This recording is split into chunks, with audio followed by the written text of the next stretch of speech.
Man, starting to get a little comfortable here doing these shows. Smelling like a 6-game win streak. Delicious. No matter who's playing quarterback, apparently. Ted Wilson, the Ginger Wonder Cooper Rush. Man. Maybe we have the top 3 quarterbacks in the NFC East. I don't know. I ain't gonna get too far ahead. I ain't gonna get too far ahead though. Oh man! But with that being said, man, thank y'all for tuning in here with your guys and your lady, right? Mary, Spoonie, your guy Nix. We're in the building. Lando, what's going on? Everybody, thank you for tuning in. Give it a like, give it a share. Matt O, little, he was up late last night celebrating that Braves World Series.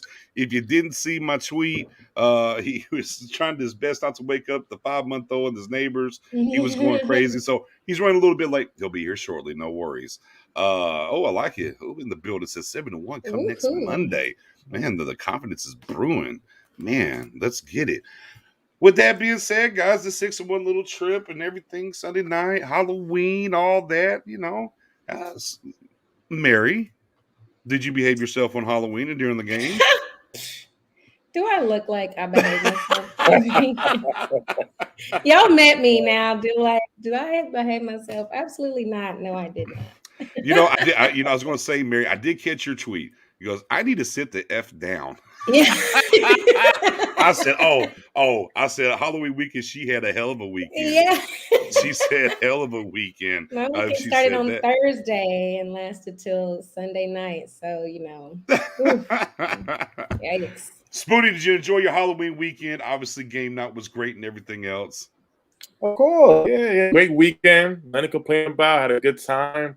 Watching the games on Sunday and then, turning to the Cowboy game. And I haven't been too emotional the way I was on Sunday night, but it was a good emotion. It was great. It's great. My guy Stu says, looks I'm going to take that trip to Vegas at the end of the season to collect on this 10 and 11 win ticket. I mean, you might sell it a little bit short even, but you know what it is. Norton's in the building.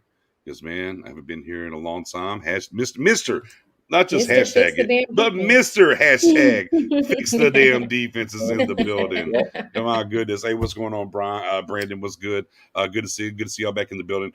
All right, guys. All right. So without further ado, Sunday night, we kind of went up there to Minnesota, if you will. And, man, we went over there, got to win, 20-16. First thoughts about the game. I had to eat a little crow, the front and center here, because at halftime I was done with Rush. I asked a question, I'm answering it before y'all. I'm sorry. Mm-hmm. But with that being said, I was like, I've seen enough of Cooper. Will Grier. I don't know if Will Grier can win this damn game or not, but boy, this noodle arm here with Rush, I can't. I've seen enough. And man, I tell you, I had to come back. After was like, Cooper, my bad, bro. My bad. You did enough. You did enough. But with that being said, big thoughts of the game, though, Mary. What's your big thought on the game? Well, we said, Halloween night, something spooky was going to happen. And then, what was it? An hour before game started, it's like, oh, he looked good in warm-ups, but Dak's not playing. So I was scared. It was Halloween, and I was scared. That scared me. Cooper Rush never played an NFL game. Right. 3 attempts in his whole career. Yeah. So I was, even though you have faith in our skill position players, we had faith in our offensive line and our defense. That's scary, Yeah. The only thing that gave me hope was I was like, if Mike White can do it, I think Cooper Rush can do it, because you know how I feel about Mike White. Shout out to guy Stewart. Man, just call me the Swami. He said he's going to send me a cut. That's what's up, man. I appreciate it. Call me the Swami. But yeah, no, you're not wrong, because that was like the one thing for the good stuff leading into it, for some good karma, if you will, was Mike White threw for 401 and beat the Bengals. Just beat the Bengals, and then we flipped it to the late game, right? And then the late game, Trevor Siemian from years past Denver Bronco comes in and beats Tampa Bay. Ooh. Yeah. Yeah. So ooh, I said, Margarita Mary's in the building. Our guy, Professor O, who will be here soon enough. But yeah, it was like, well, maybe he can do it. But by halftime, I was out, though. Mary. I was out. I was mad sweet. And I was like, yo, this man, look. And even with the win, I got to get this off. For all my old heads who used to play Super Tecmo Bowl on regular Nintendo, All right. Remember, you would drop back. All right. You would drop back and you would throw the ball. Mary, you don't know about it. I know. I understand. It's okay. Just sip the margarita here real quick. I got it. Okay. And you would drop back and you throw that bomb and that ball would go. Ooh, disappear. Wow. It would disappear on the screen and then and come over back down in. Man, every throw Cooper Rush throws over 20 to 25 yards. I'm like, man, this ball is taking forever to get there. Well, and a few times they were cutting back to the sideline, and you see everybody's faces. They're looking like, is he going to catch it? Yeah, it was like I don't know. I mean, hey, look, they were fluttering. It was like, yo. I was like, yo, and then like, even if like for instance, right? If you're just you're just a casual fan, right? You're just a casual fan, and you're just watching the game and whatever. Whenever you saw Cedric Wilson throw the ball, and you're like, oh, wow. Yeah, it was gone. It was like it was such a stark difference between Ced Wilson's one pass, and how far it went downfield and the zip and everything, and then Cooper Rush anything over 20 yards. But man, damn it, he got it done. Right, he got it done. So at the end of the day, that's what matters. But boy, shout out to Cooper Rush, man. Shout out to Cooper Rush, man. And you know what, like. It made me really think about backup QBs because they go through so much. Like their job is always in question and all that. And so, it was a good thing to see how excited he was, how excited his family was to see him do that. And shout out to the defense for making Kirk uncomfortable for basically the whole damn game. Yeah, we're definitely gonna get into that. Spoonie, your one big thought on this game in Minnesota. The leadership. I want to say so much, but go ahead. Go ahead, leadership. I'm gonna say leadership. I want to play this real quick for everybody here. Trust Spoon with the takes here off the phone.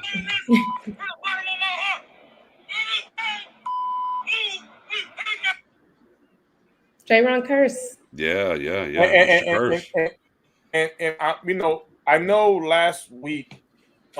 Before the Cowboys bye week, we had said that the Patriot game was probably the best game this year. I might have to switch and say this Viking game was, because I don't know if too many fans remember. A long time ago in the early '90s, Troy Aikman went down. Jason Garrett came in as quarterback, and this was against the Green Bay Packers. Turkey Day. Turkey Day. Thanksgiving. Yeah, absolutely. Thanksgiving. Absolutely. And this is the game that we just played with the Vikings. It reminded me of that game a long time ago when the team, no matter how ugly it was, the team came together and they rallied around Gary, even with the mistakes he made during the game, but you saw him come out towards the second half. He won that game. That same year they won the Super Bowl.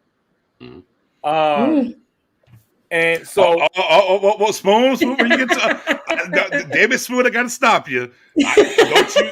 He always try to slip stuff in. You gotta watch them. Hey, look, look, guys. For people that are just long time. Anyone's been rocking with us here in our third season now. Knows how Spoon does. We got to kind of pull him to the carpet a little bit. He'll try to slide it in there for you new folks around right now.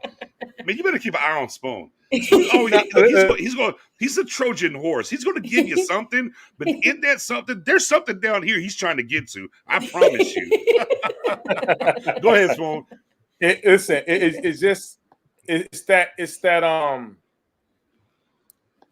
that feeling. I'm with you, BJ. I was kind of upset with Cooper Rush in the beginning, and that was only because the score was still close. Right. We were still in the game before the second half started.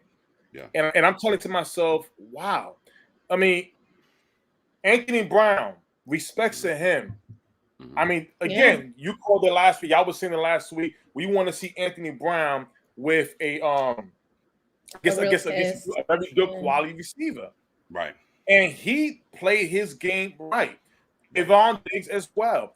The defense even stepped up even more, knowing that our leader, Dak, is not here. We got to win this game for him and help Cooper Rush get through this game. And this is why, for me, this game was so special because, we all getting past the Jason Garrett, syndrome. For me, I have not seen something like this since the 90s. No lie. People could say 2016, Dak's rookie year when they made the playoff. People could come out and say, what was it, 2014 with DeMarco Murray with the catch with Des Bryant. Yeah. This team right here, this team is still better than the 14 and 16 teams. This team is comparable for me to the 90s team.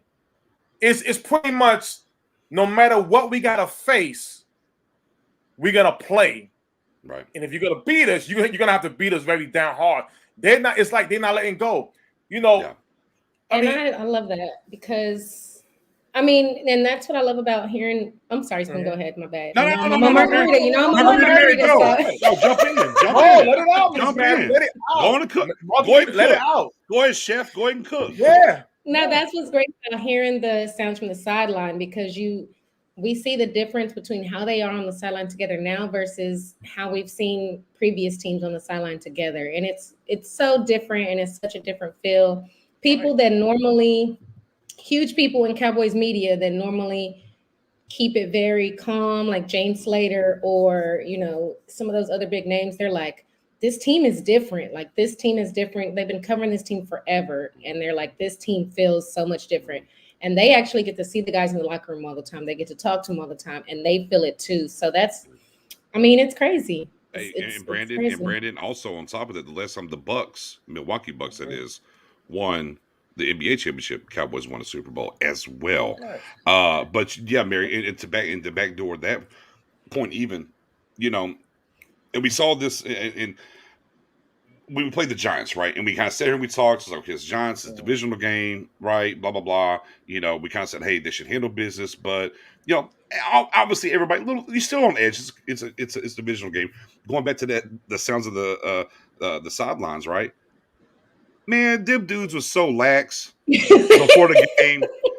Yeah. Gregory and Basham was like, yeah, we're going to get some sacks. We're going to drink some wine. I'm paraphrasing a little bit. We're going to blow them out. We're going to go home. Like, there was not sweating it. And then I'm going to take that point. I'm going to take that point from that sounds of the game against the Giants. And I'm going to fast forward to the Minnesota game, right? Mm-hmm. Right? Dak's out, guys. Okay. It's a tight game, right? It's a tight game. Yeah. Right? You're down 16-13. You're under a minute to go. These dudes on offense are laughing and cutting up in the huddle the play before they throw a touchdown pass to take the lead. Because they knew they were going to get it. It's just crazy. I'm tired. On one hand, like at a certain point, and look, this is kind of part of that, PTGS or PSGT, that post-traumatic carrot syndrome. I'm fixing my hair, guys. I'm like, yeah, you're fine. Go right ahead. It's some of that, but it's like we keep saying this team's different. The team is different. Yeah, it is unequivocally different. And I hate it's worn out. We've been saying this for the past 2 or 3 weeks. This team's different. This team's different. And it's almost to the point we're trying to make it's almost like we don't believe it at times, right? But it is I told Spoon, as we were talking behind air, and I'm gonna kind of point out a couple of different things about this team as we talk about this Vikings game. This is probably the best defensive performance I've seen since we went down to New Orleans when they were undefeated and won there. And that's, if I'm not mistaken, I believe that's over a decade ago. Yeah, that's right? 2009. That was 2009. Yeah, 08, 09. That's over a decade ago. I mean, I think, man, thank you. I'm getting caught up here a little bit in it. But yeah, I mean, again, it's one of the best things. Like this, it's different. And there's a couple of things that happened this game. And now I'm gonna kind of break it down a little bit, get my master here. So let me step into my Professor O moment for a moment. Okay. Is that there's a couple of different things that they did that were monumental and turned this thing up a little bit. Number one, they took the green dot off of Michael Parsons. Yes. And who they put it on, Spoon? Your guy that you just played. They put it on Curse. So what did that allow Michael Parsons to go do? Play football. Just go play football. And do whatever. Yeah, just go play football. And look, it's a backdoor into that, right? Is Micah arguably had his worst game as a rookie against New England, right?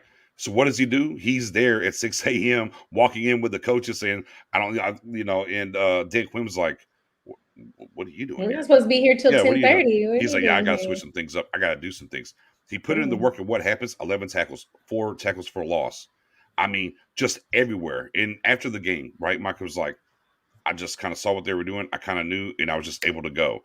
And, 7 games in, 2 of them at defensive end for the most part, but 5 at linebacker. Now, where's he going to be in another 7 games at the linebacker position, right?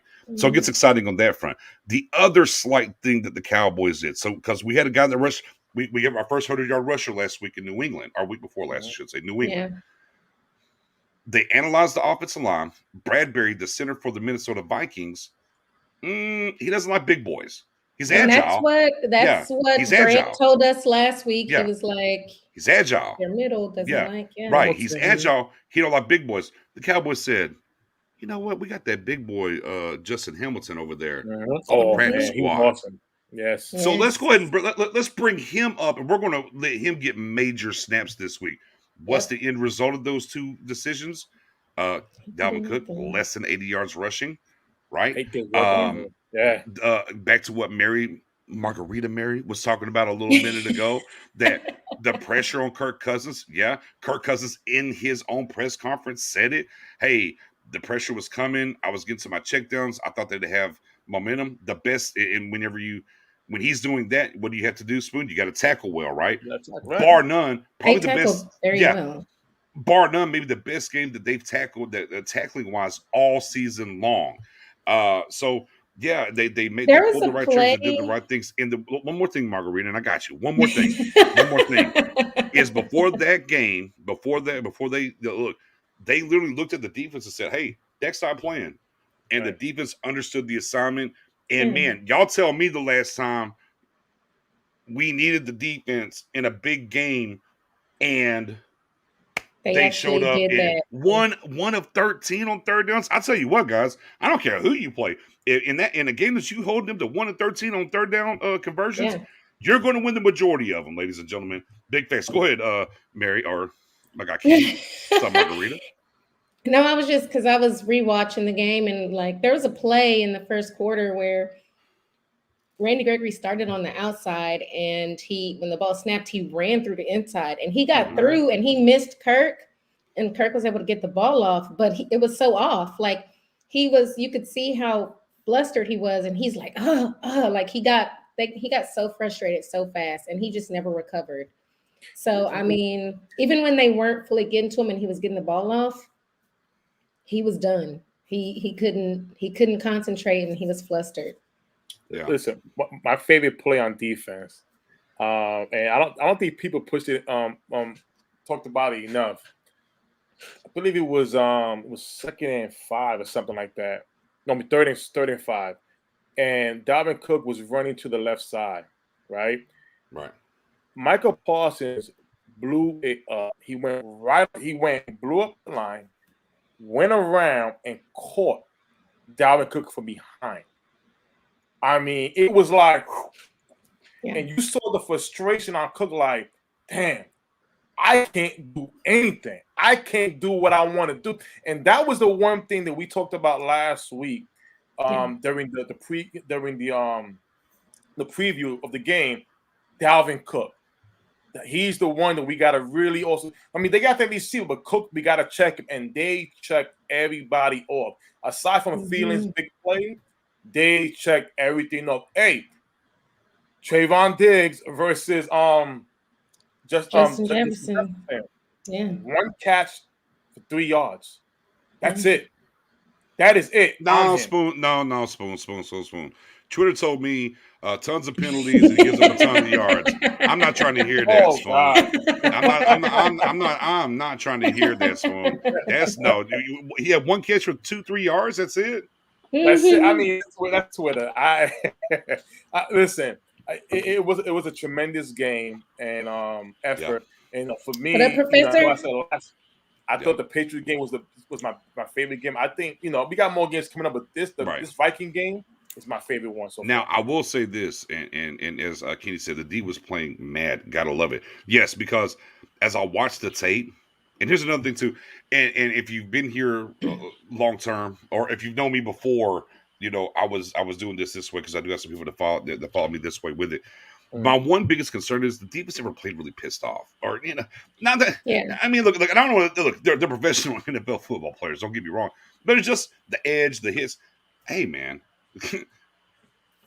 the one thing was that Dan Quinn said, hey, whenever I was in Seattle, whatever, it's like, hey, this is an ice bag game, right? Mm-hmm. It's hits, it's ice bags. And he's like, whenever he was up there on the headset, every time the defense was coming on, he could hear them yelling, telling DQ, get the ice bags ready. Yes. Man, they are tuned to a different frequency, man. And it's something that we ain't seen in a long time. We asked for dogs, man. We've been asking for dogs. You know what else starts with the D? Is doomsday. I'm not saying we're there yet. Not saying we're there yet. But let me get another D Law back. Okay. Woo! Let me get Gregory in this thing, because this defense ain't where it's going to be quite yet. And boy, if we can, and then we still don't have Gallimore back either. Like, wow. You know what I'm saying? Yeah. But with that being said, Professor O, now I'll be honest with you. I fully expected you to be garbed down in Braves gear when you showed up here. I am shocked that you were not in Braves gear right now. I thought when I was going to add you, you was going to be doing the chop. You was going to have. I thought you were ready. That's okay though. Yeah, I thought about it actually. I have a. Yeah, come on. The Brave shirt underneath. Let's go. I'm working from home today, so I got up early this morning, hit the store, Academy Sports. There was like probably 150 people in line in front of me.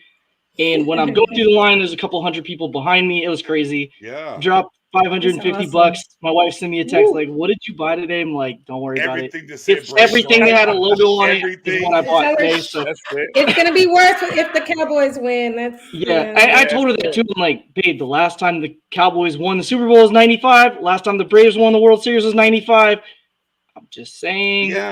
Look. I'm telling you right now, Matt was about to be on a hell of a run, ladies and gentlemen, for his fandom. So he's got the Braves already in the pocket. Yes, he's got the Georgia. He's got them. The outworldly planet with 3 first-round picks, and the Georgia Bulldogs is going to win the national championship.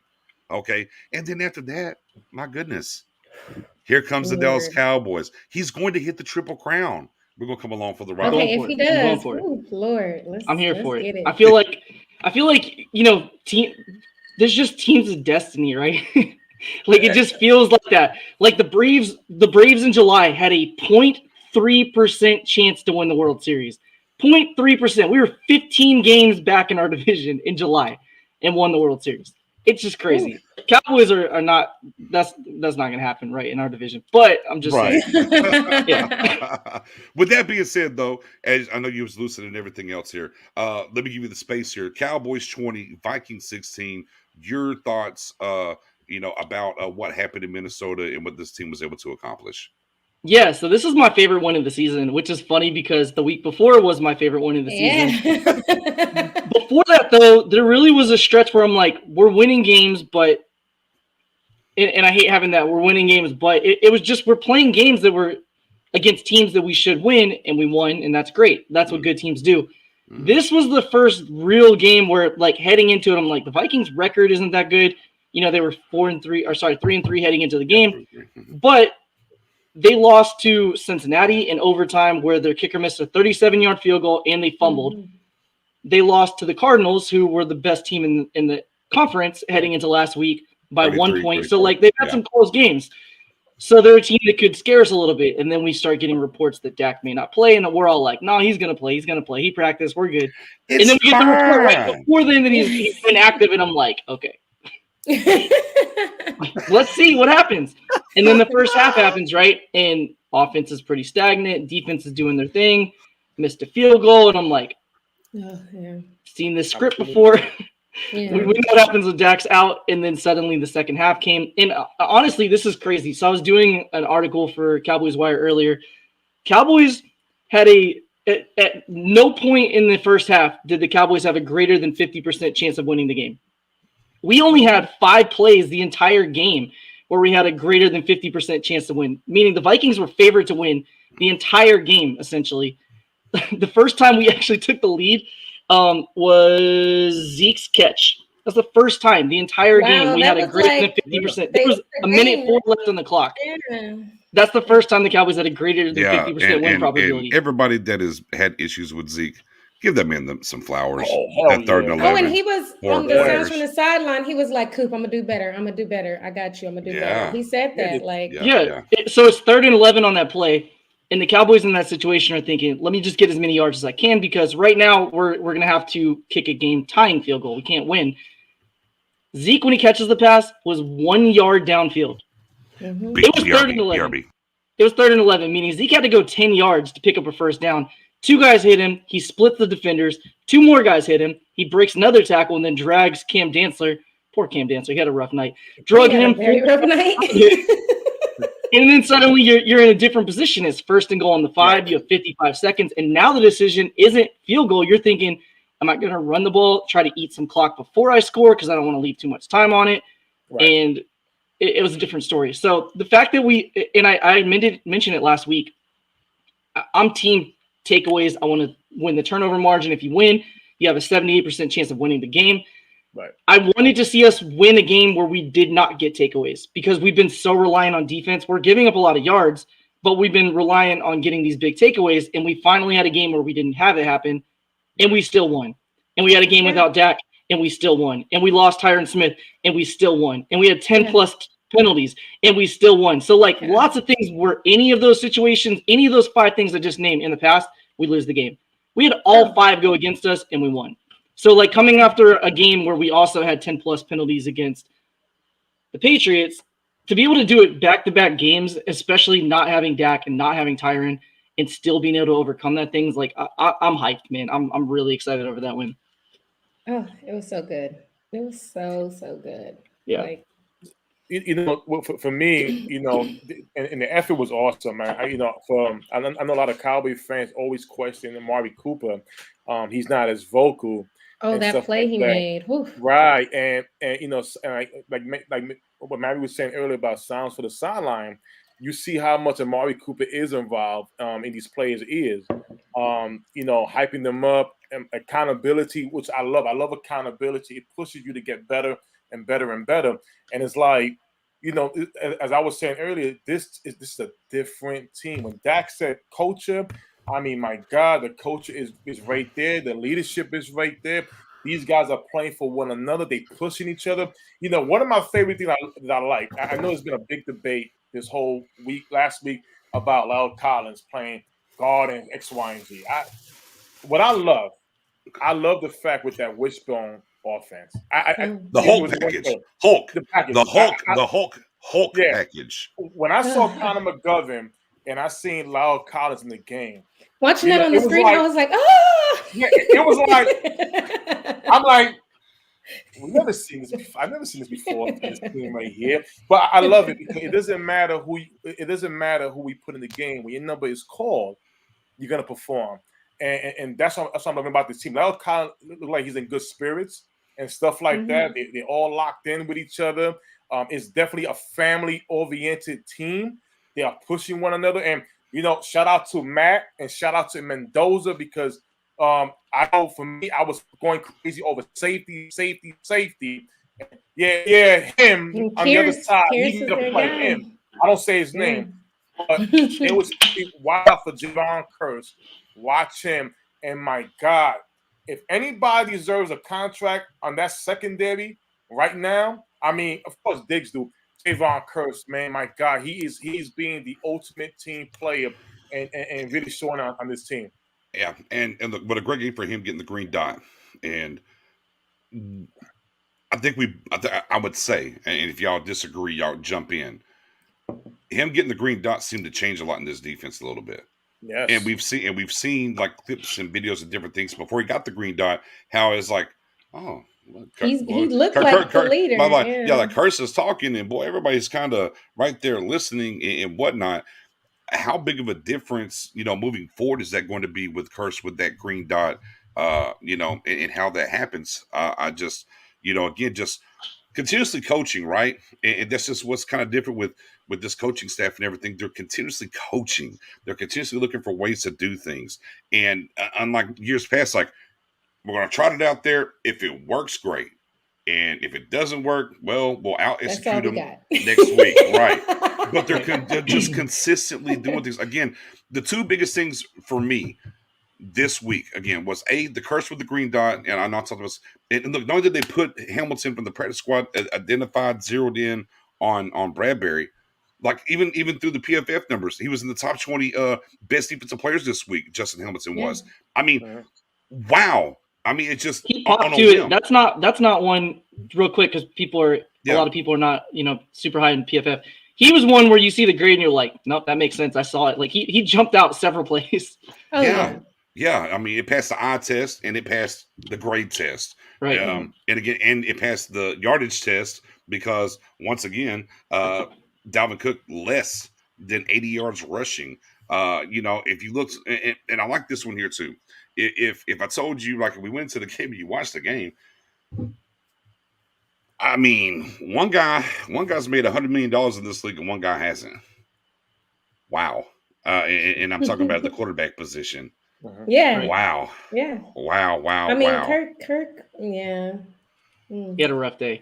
That last drive too, like, especially being a veteran quarterback, like they looked so discombobulated. Like they had no strategy or plan. Typically, teams in 2-minute drills. I'm not saying they didn't practice it because teams obviously do, but you have a strategy. Like I know that the middle of the field is going to be open. We're going to hit that. We're going to rush to the line. Yeah. They were just like, just run, get open. I don't know. Like they had no strategy. It was rough.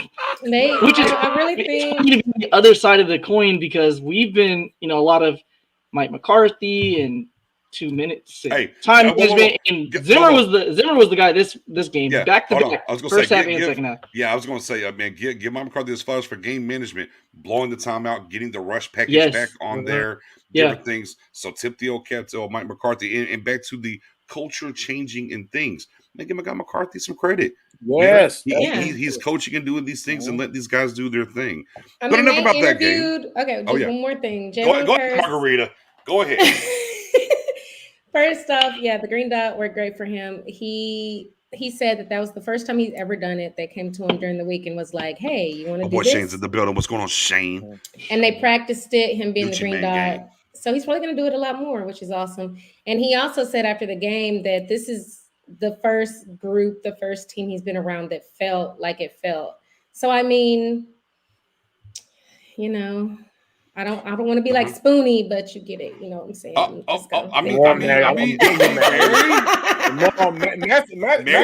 are you trying to spoon me? I got Matt. No, I gotta get Mary and DJ. Matt's coming on. He feels it. Look, Matt's a little drunk off the Braves. Give Matt about a week and a half. Let him sit in this Braves dub for a minute.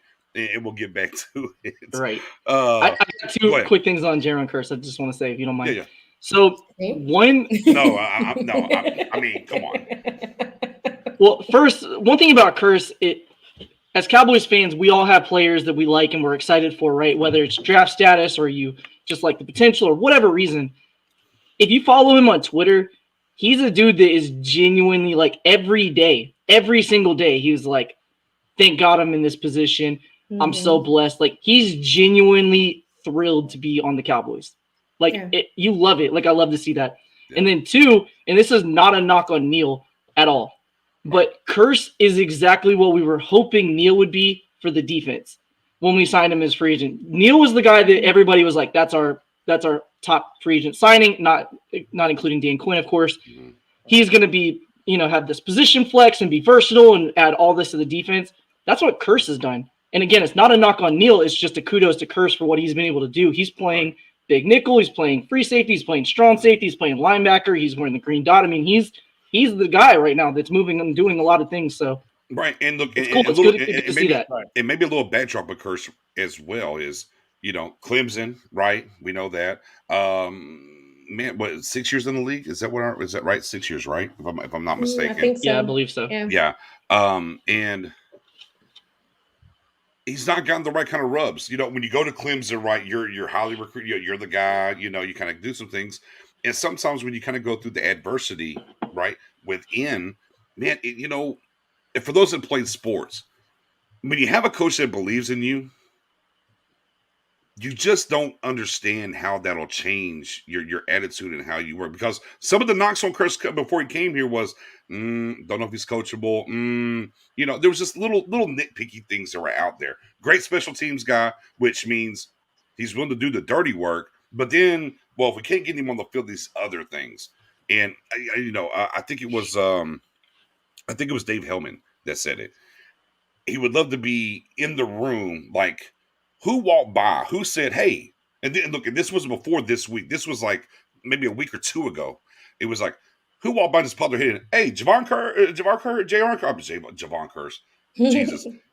Who was his uncle, apparently. I didn't know that till this week, by the way. I didn't really pay attention to that. That's his uncle. He's like, Javon Curse? Hey, it's Flyer, whatever. Like, who was it? Who was the guy in the building? But was it George Edwards? It has to be. Yeah, I mean, that's what I'm thinking, right? Yeah, he was a DC for 2 years. So. But I mean, again, like, and bring him in and do that, and then have the foresight and like, hey, we're playing big nickel, and then he had to have an opportunity, right? Because Wilson had to get hurt for him to maybe get that chance, and then here he is, and he's just grown into it. Even though Wilson's getting his love and getting his opportunities as well, but like, no, bro, get the green dot.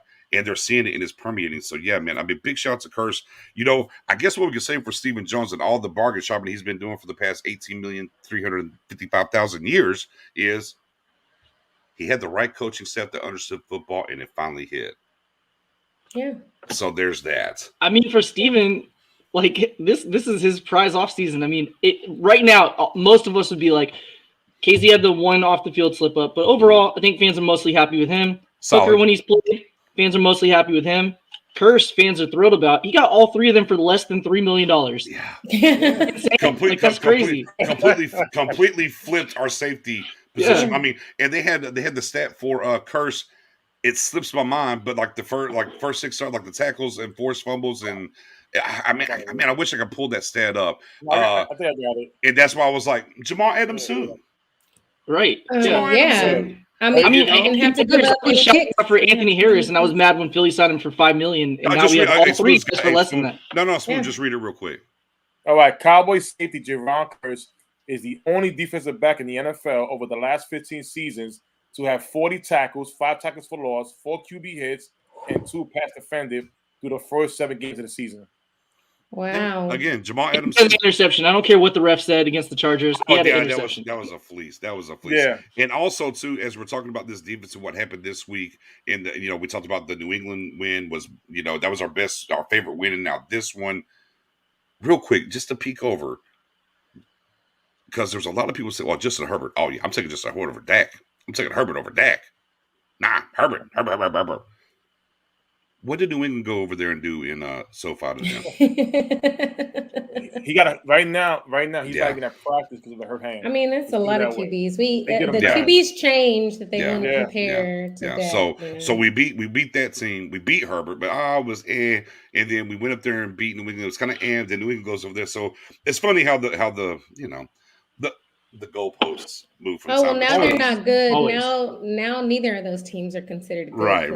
Yeah, whatever. Yeah, you know what it is. Right? Sometimes what you have to understand is we're the good team in the mix, and that's just what happens, right? Yeah. But with that being said, let's go ahead and pivot. Hey, good win, got it done. Moving forward, we have some injury and roster updates. Yes. Of course, they're at the very tail end. Trayvon Diggs, leg up, kind of got banged. Sprained, but apparently good to go. Looks like he's very much good to go. Not as bad as it could have been. The big injury, big shock, I guess, to a certain extent. It happens. Yeah, Tyron Smith. Like we get the neck and the back fix, and now we got a bone spur is what we're looking at. It was an ankle sprain. It's a bone spur that's in there. Looks like he's going to be hard pressed to play this week versus Mike McCarthy. We released Bradley and I. But he's back on the practice squad. Yeah. He's back on the practice squad. Guys, am I missing anything else here? Oh, well, I mean, Cox, ACL out for the year. Dak is supposed to play on Sunday. Yeah. And then we got the tank. Blake Jarwin got a hip. Oh, I did see that earlier today. Yeah, Blake Jarwin with a hip. Yeah. That's about to see what it is. Well, yeah. It's my guy Todd's chiming in with the ankle sprain, but it is a bone spur. It's officially a bone spur at this point. Yeah. So they could see, to me right now to be the time. And you don't know, like, we don't know all the medicals, obviously. Typically, if you look it up, it's a simple procedure per se. It's you go in there, you clean out the bone spur. 10 to 12 days, something around there should be good to go. Well, you got the Broncos, you got the Falcons. Probably should do it right now, but we'll have to kind of wait and see. They really said that he's probably not going to get any kind of surgery. They're just going to not play him. Yeah. I'm just saying, it never works in the Cowboys' favor, ever. When we do that, it never, ever works, where we're like, we'll just wait and see if he heals on his own. It's always worst case scenario. So let's just go ahead and take care of it, in my opinion, like Nick said. Yeah, I agree, but I don't, Yeah. CeeDee Lamb hurt his ankle, but it's not limiting him either. Like, we got some that are nitpicky injuries that happened in the middle of the year that always happen, where you got people that are a little hobbled, but it's not going to keep them out. So looks like Gallup's going to be a full go this week. Yes. So Gallup is officially back. Francis Bernard.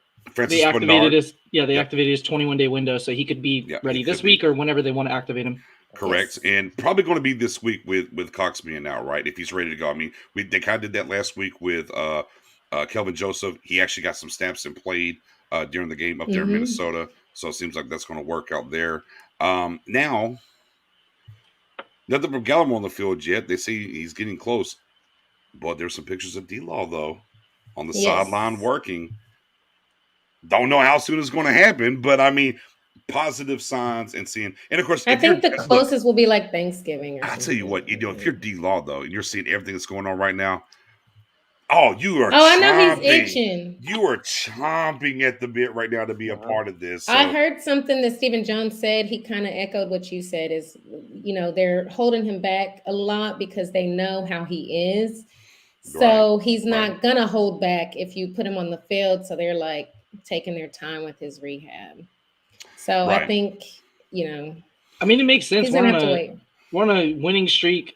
Defense is doing well. It's not Basham. Shout out to him, man. He had a really good game against Minnesota. But Basham's playing well. You have Dorrance Armstrong back. You don't have to rush him back out there. So I get being, Basham, and make sure he's fully full go for the playoffs. Man, I mean, look, I'll tell you what is, and you brought up, and you did bring up Golston. We talked about this before, but I do want to circle back to it because I think it's very important for Cowboys Nation to understand. Mike McCarthy singled out this kid. No disrespect, he's a man. I'm just saying, kid in NFL terms is what I mean. That he was the best of the bunch. I'm talking about the Osas and whatever defensive line. He was the best of the bunch, but we never saw nothing. And man, as soon as he's came back, he has been he run.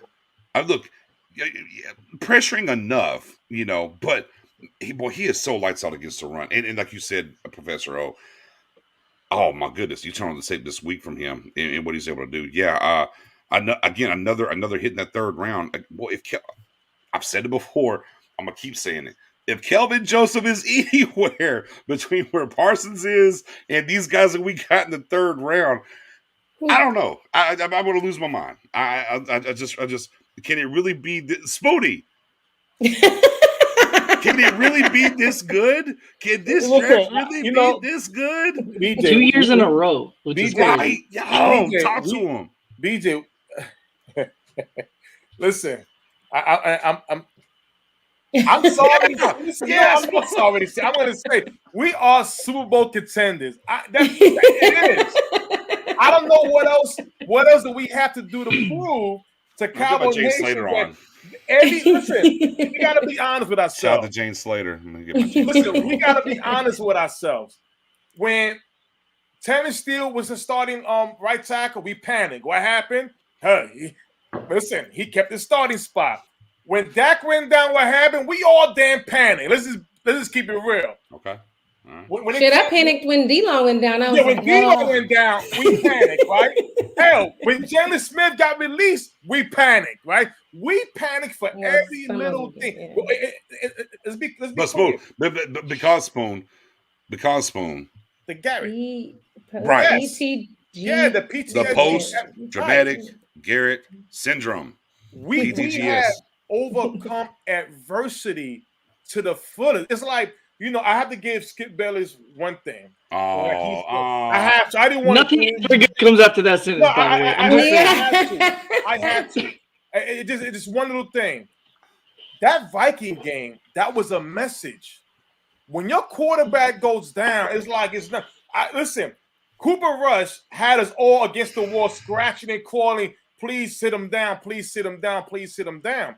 But this team rallied around him to hold them up. That was, you know, Monday morning, when you watching with ESPNs or these other sports shows, all you hear is this. Man, I didn't expect. Did you just see that? Aaron Rodgers is not playing Sunday. Hey, hold on, Spoon. Are you saying that the Cowboys team rallied more around Cooper Rush than the Vikings team rallied around Kirk Cousins? I give it to you better. I give it to you better. We are a way better team. We got the better receivers. We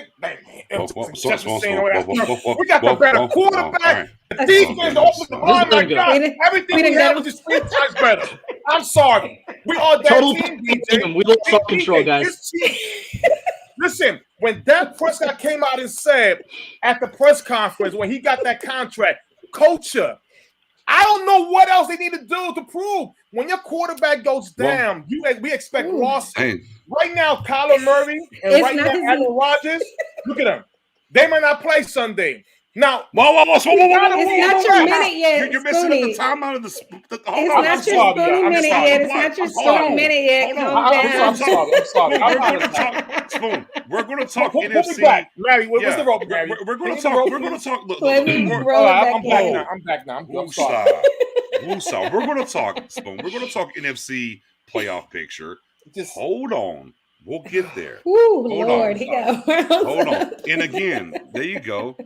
That part, as I've been preaching, I've been giving the flowers since week 1, week 2, and I've been pounding the table about Mike McCarthy. You're preaching the McCarthy gospel, really, Spoon, and I appreciate that. Man, I did 2 Twitter Spaces this week before this Monday and Tuesday. Or no, excuse me, Sunday and Tuesday. No, whatever. 2 this week, whatever. You can't rewatch them. I gotta know, whatever. I converted. Remember, Spoon? We used to do this thing where we convert one person at a time. Yes. Over. Man, I've converted 2 people over to the Mike McCarthy train. Finally, yeah. You know, if I could do it 1 per show by the end of the year, and I can put them on the basket, they'll believe in what Mike McCarthy is doing with this team. But injury roster update. Anything else you want to touch on, guys? Well, Dak playing? Yes. No. Playing. Yeah, he's playing. No ifs, ands, or buts. He's playing. Okay. Yeah. All right. Yeah. Put it to bed then. Put it to bed. Now let's pivot over. We got a team that's dead in the water, ladies and gentlemen. These Broncos, dead in the water. You know, coach is a dead man walking. Von Miller's gone. They did trade a cornerback, but not the one, the Kyle Fuller that everybody thought that was going to get traded. You know, offensive line's not good. Teddy B's getting beat up. Running game's not great. Offense is struggling. The secondary, so on and so forth. You know, whatever the case is. I just saw Brandon's message. Yes, I am. You're right. What? Brandon voiced.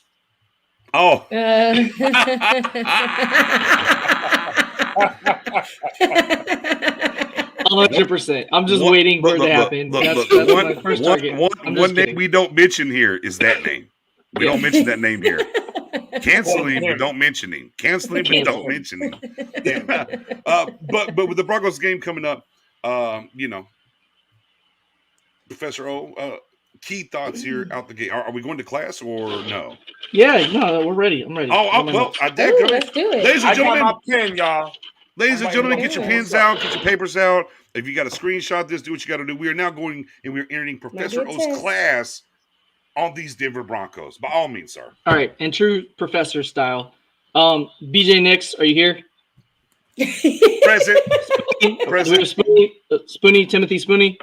Present, sir. Margaret and Mary. Do we have a Margaret and Mary? Yes. Cool. And the margaritas. All right. Class here. We're ready. Let's go. Yes, let's go. Okay, so toxicity. That's one of my favorite stats. Ooh, Yes. If you've read any of the Cowboys Wire articles that I do, toxicity is one that people generally like. So what it is, Brian Billick created this when he was the Vikings offensive coordinator. Essentially what it does is it tracks explosive plays in your offense. So that's 20 yards or more passing plays and 10 or longer runs. And then it tracks the same thing on defense. How many explosive plays are you generating? How many explosive plays are you giving up? And then it also adds turnover margin into it too, which is my favorite stat in football. So for me, it's like the best of both worlds. The Cowboys have 59 explosive plays and have allowed 44. So there's a differential of 15 there. Mm-hmm. The Broncos have – okay, we'll just put it this way. Cowboys are plus 20 in toxicity. Yeah, I was like, the Broncos can't have that many, right? Broncos are -7 in toxicity. Cowboys are plus 20. You want to be plus. That's a good thing. Yeah. Robert Roberts is president of County. Robert, thank you. Thank you. Do you go by Bob, Bobby, Robert? Either way, I'm glad you're in attendance. Thank you, sir. So the Broncos, right? They've scored. I missed it. He said the Cowboys on the social plays are plus 20? Plus 20, and the Broncos are -7. It's a massive difference there in terms of big plays and not turning the ball over and taking the ball away. Broncos have scored 20 or more points in 1 out of their last 5 games. As you can imagine, they've lost 4 of their last 5 games. Interestingly, the one game they did score over 20, they still lost because they played the Raiders. I think it was 34-24. So they've not been able to generate offense. Granted, Teddy B was out, but even when Teddy B is there, an interesting stat, Teddy is converting 31.9% of his third down attempts for first down. 31.9. If you're wondering how bad that is, Trevor Lawrence and Zach Wilson are the only 2 players in the league worse than that. He is 30th in the NFL in terms of quarterbacks converting third downs to first downs. So Dak has scored 3 or more touchdowns in 4 consecutive games. Obviously didn't play last game, but before that, 4 consecutive games. So Dak's on a hot streak. Teddy's struggling. Cowboys are averaging 6.7 yards on first down attempts, which is insane. And the Broncos are averaging 5.5. So we're 1.2 yards more per first down than what the Broncos are averaging. Next up, we're going to talk about success rate. So success rate is a great stat too. It basically tracks what percentage of the needed yards to go you get. So on first down, you want to get 40% of the yards to go. Second down, you want to get 80% of the yards to go. And then third or fourth down, you want 100%. Otherwise, you're punting the ball or kicking a field goal. Cowboys are number 2 in the NFL in success rate. Broncos are 16th. Cowboys are 5th on defense in success rate allowed. Broncos are 13th. So the Cowboys, in terms of yardage, points, literally every category, the Cowboys are above them. So I think that's all for today's lesson. If you guys have any questions, hit up the tutors. They'll take care of you. You'll see me in class next Wednesday, and I'm out. So wait. Question. I got a question. Go ahead. Question. So the Cowboys by country miles, what you're telling me? Oh, it should be, yeah. Yeah. It should be. This is a team that, like, we've played some teams that had bad records, but they were able to score points. Or we've played teams that have had bad records, but they have a good defense. And the Broncos' defense is in the top 10 in points allowed. They're actually doing pretty well. But they haven't really played too many good offenses, and when they have, they've been beaten. So it's a game, I mean, in terms of numbers or in anything heading into it, I'll put it this way. If Cooper Rush starts against the Broncos, I would still take the Cowboys over the Broncos. So yeah, and look, and even to expound off of Professor O's class that he just taught, which was fantastic, and the numbers behind the game and what happens here. The other side of the game. Fangio's a dead man walking. We know, like they're tapped. It's done. He's not going to be here next year. Will they? Yes, there will be. Yes, there will be. Make sure you keep these notes. With that being said, like they know the in-house. Now, sometimes that's we're going to rally and win one for the Gipper, and then it's like, hey, man. Yeah. And look, And then you kind of get into the other stuff, right? Von Miller's gone. Then there's this Halloween party. Everybody chip in. Noah Font's out here kind of liking some tweets and retweets about him getting traded. He's on local radio talking about, yeah, you know what I'm saying? Like, we were supposed to do this. I hate that it got out. Woody woo. You know, like there's a whole mess and atrocity of things that are going on up there. On top of, I mean, they're just a bad team at the end of the day. This offensive line. Quick one, real fun. Yeah. Courtland Sutton, right? Yeah. You guys know him. Oh, yeah. Plays for the Broncos. Mm-hmm. He's played in the stadium before. Oh, yeah. In high school. It was a state championship. Yeah. He had 0 catches for 0 yards. Just throwing that out there. Just thought you might want to know that. Might be another one. Look, he played. Look, right, and also a former SMU Mustang. Yeah, you know? He's familiar with the DFW area. Yeah. BJ, wasn't he was drafted the year we was in the draft in Dallas, right? Courtland Sutton in the first round. I think so. I do believe so. I think so. Yeah, I mean, not on any given Sunday, just not this one. You're right, sir. You're absolutely right. Yeah, you are absolutely right. You know, we would double down on my country mile. You said by 2 country miles. Anybody from the country, if you don't understand what a country mile is, go throw that. Look. Go throw that in your Urban Dictionary on Google and let it come back to you, and you'll figure it out. But yeah, man. As we're back to the Broncos, I mean, it's a pivotal of a mess. The coach is a dead man walking. I kind of talked about this during the trade deadline. I thought they should just say, hey, look, if you want to kind of spark the team and maybe get something up to maybe win some games, give the coach the walking papers, rally around somebody. Man, I mean, this team is dead in the water. Look, I will literally, there's no way. I'll quit doing podcasting and live shows if we lose to the Broncos. Said a minute. I'll put it out there for 2 weeks. I mean, for 2 weeks. For 2 weeks. I feel like the Broncos totally thought we are going to swing a trade just like we did for Peyton Manning. Aaron Rodgers is going to be our quarterback. We don't have to worry about that. We're good to go. And then when he showed up, they were like, well, there goes our season. Yeah. We didn't have a backup plan. Well, it was just crazy because they were, if I'm not mistaken, weren't they 3-0 at one point? Am I tripping? Yeah, they were 3-0. Right there. So they're the AFC version per se of the Panthers, except I actually think the Panthers are a better team. And they haven't beaten nobody with winning record either. Right. Every team that they won doesn't have above 500 record either. So they haven't scored more than 30 points. Listen, Courtland Sutton is their guy. Judy just came back. Judy is back, and that's something keep pay attention. On paper, this is not a bad team. It's not on paper, but just not being steered in the right direction. I mean, Noah Font is not playing on Sunday. So. Who's not playing? Noah Font. He has COVID. But now here's the thing. Fantasy gods don't like me. Quiet storm coming by Knicks. Javonte Williams, though. Javonte Williams is going to be nasty. But fantasy football, quiet storm. I hate it here. Professor Albert Ogwagabui, what's his name from Missouri? The tight end. From backup, he's solid. The backup, yeah. Yes, he's solid. And then they got Kyle Fuller still back there. We're gonna see Surtain versus CD all over again. We're going with Alabama versus Oklahoma again. And we know how that was last time in college. Justin Simmons is safe. He's Simmons had a lot of praise for the Cowboys. Did you guys hear that? Did you see what he said? Here's the one caveat with Cooper Rush playing. That secondary will catch those balls. Yes. Minnesota secondary drops. True. Right. They have a way better secondary. It's gonna be a good game. It's gonna be a solid game. No, it's not. Still win, but we're still gonna win. Yeah. Well, our keys to the game. I mean, let's just get to the keys to the game. Then we'll get some numbers out here. Matt, your one key to the game is. I didn't want to go first, but it's cool. I'll go first. Look. You let Mary go first? Let her take Margarita Mary take all of them? Yeah, Mary, go ahead. No, I'm not ready. Margarita Mary. I'll go first. I'll go first. No. You're right now. No. Now you changed my mind. Now I'm sorry.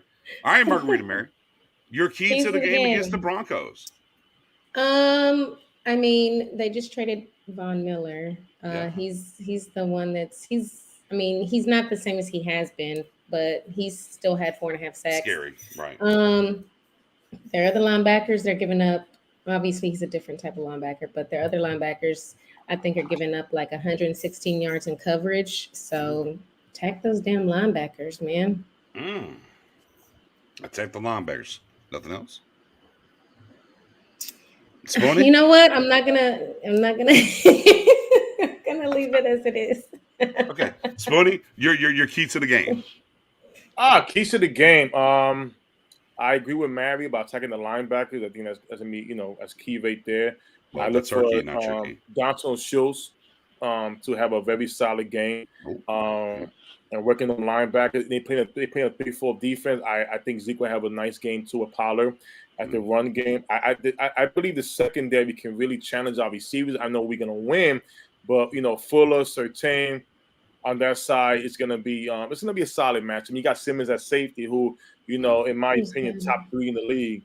But I really do think it's gonna be the kind of show that the tight end and Schultz gets busy, Pollard and Zeke.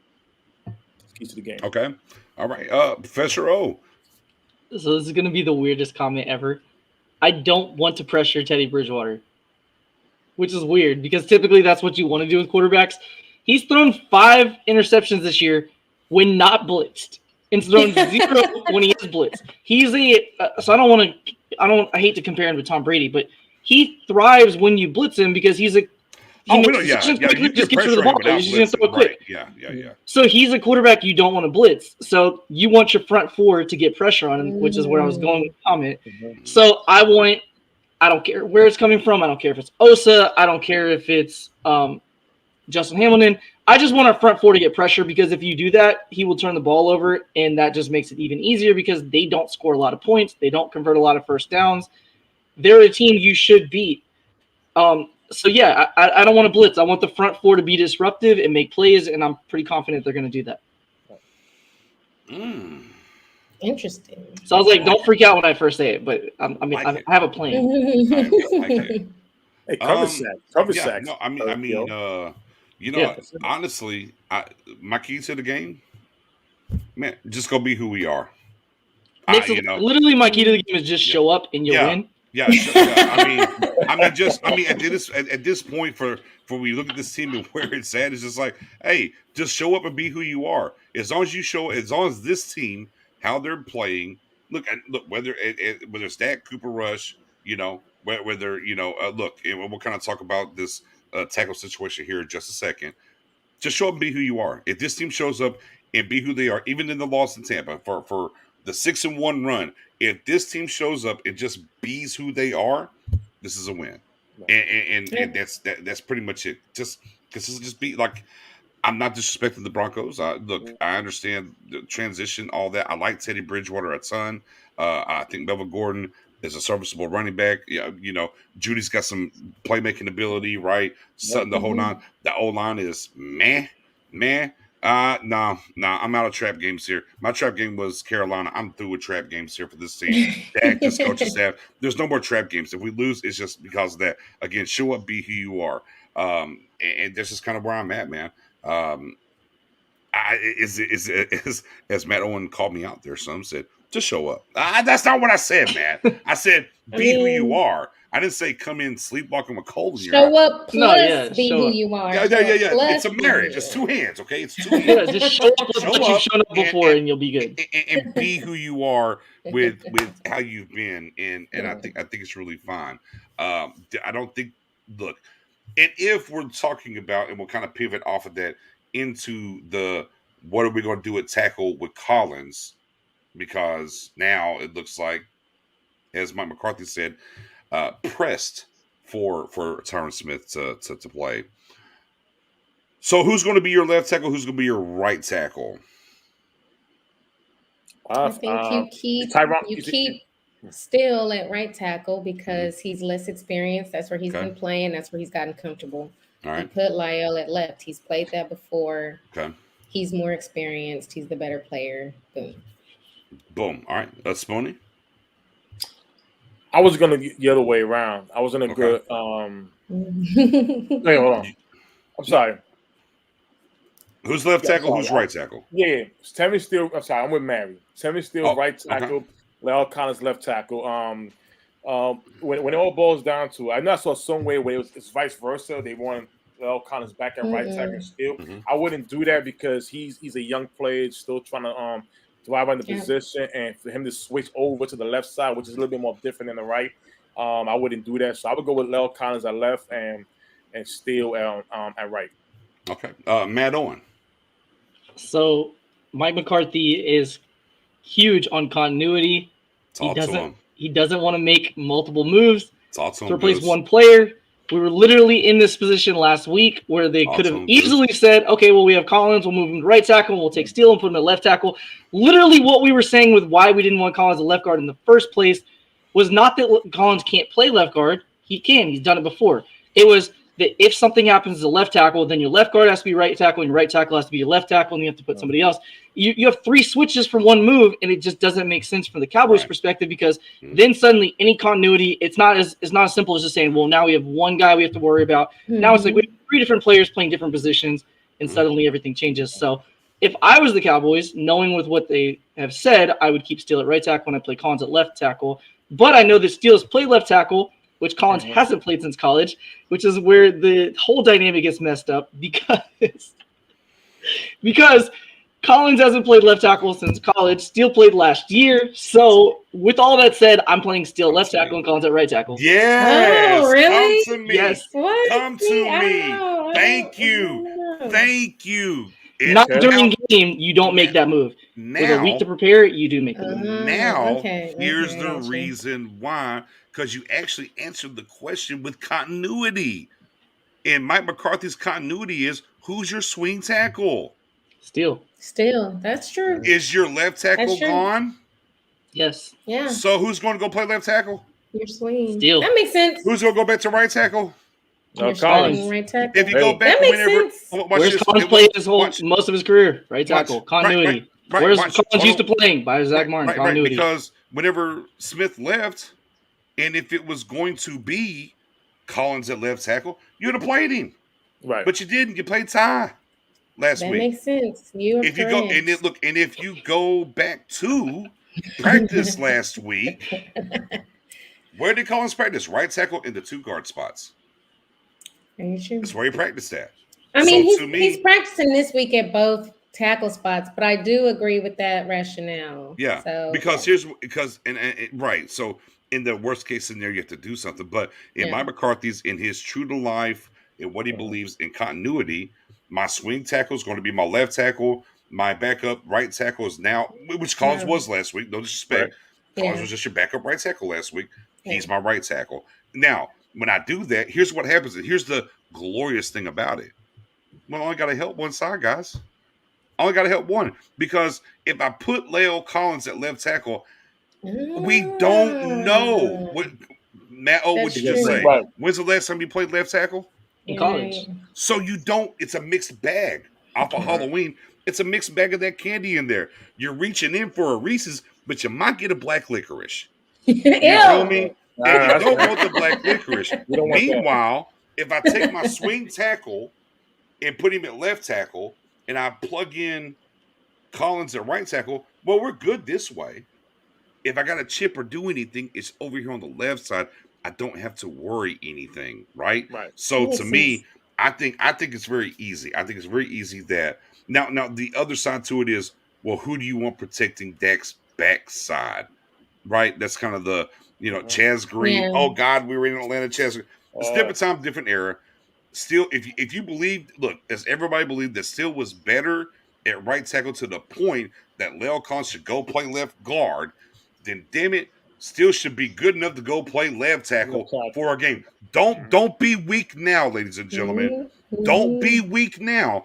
If you believe Steele should be the right tackle over Leo Collins, then I don't want to hear I don't want to hear no crying. I don't want to hear what are we? No. If you believed that he should be the right tackle starting because he earned it, well, believe he was the swing tackle and earned it and should go play left tackle.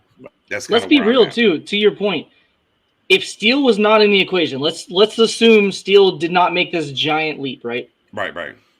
If Collins is there at right tackle, I did, Michael. I didn't. Yes, I did. I noticed y'all laughing. I noticed y'all were laughing. I was like, something must have happened. I just came back. I was like, That's what it was. I spun the corner. I was like, oh, there it is. Yeah, that's what I was like. Go ahead.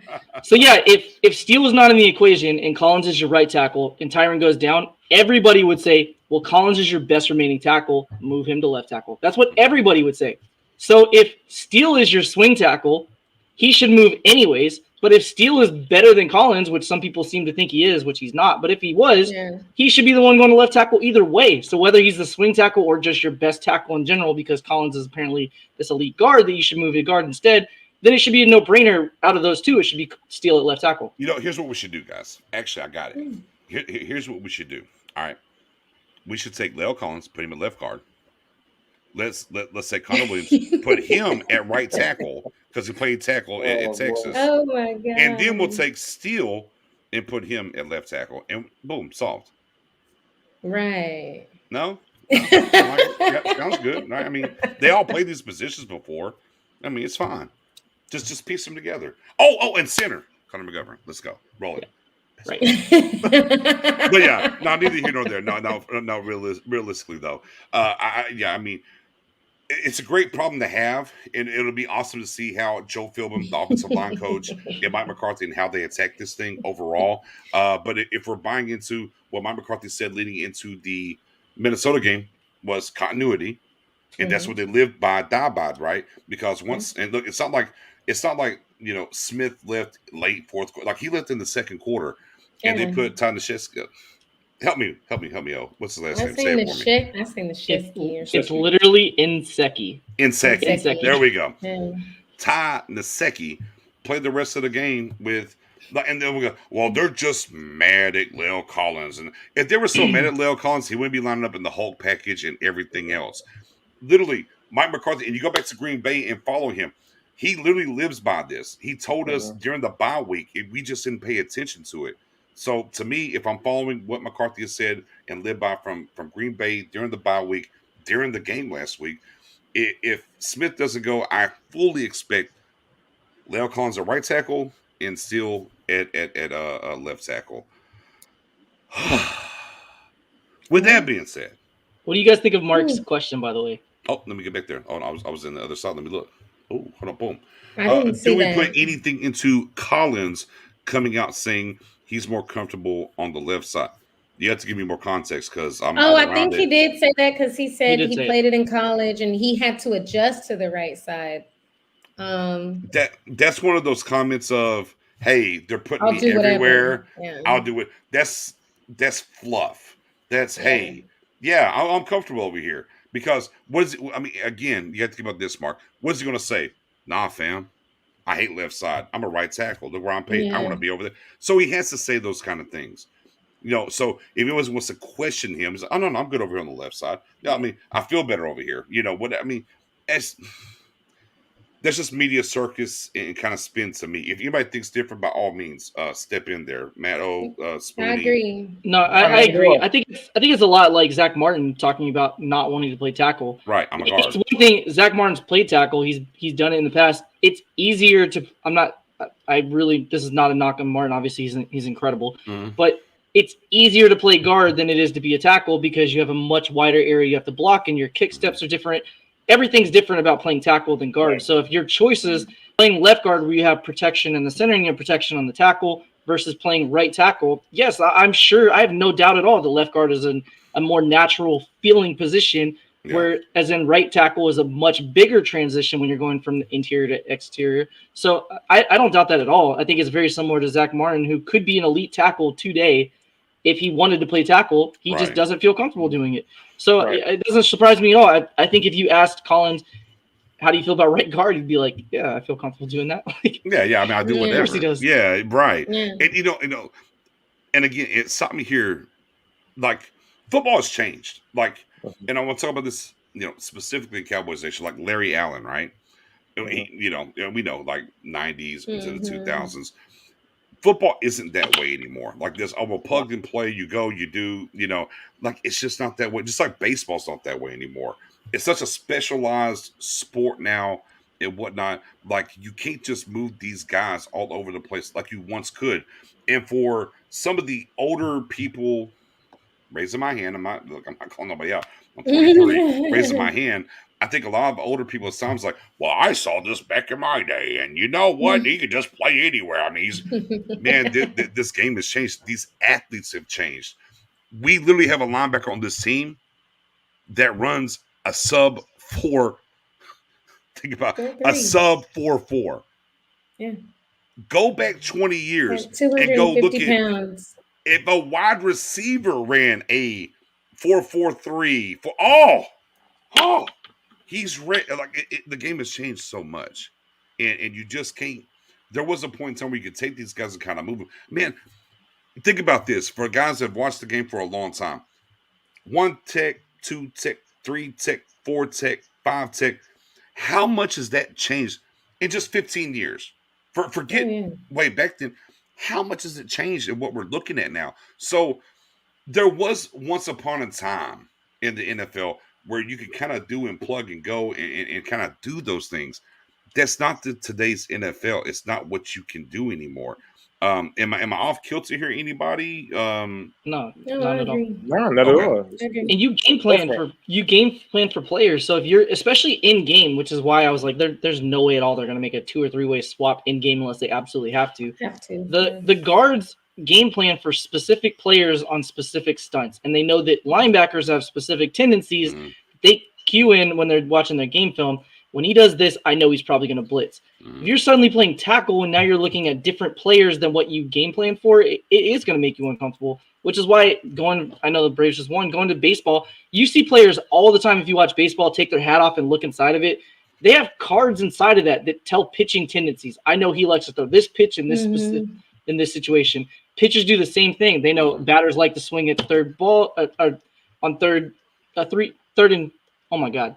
3 strikes and 2 balls. Yeah. 3 balls and 2 strikes. Full count. There we go. There's 3 strikes. Full count. Sir. Yes, full count.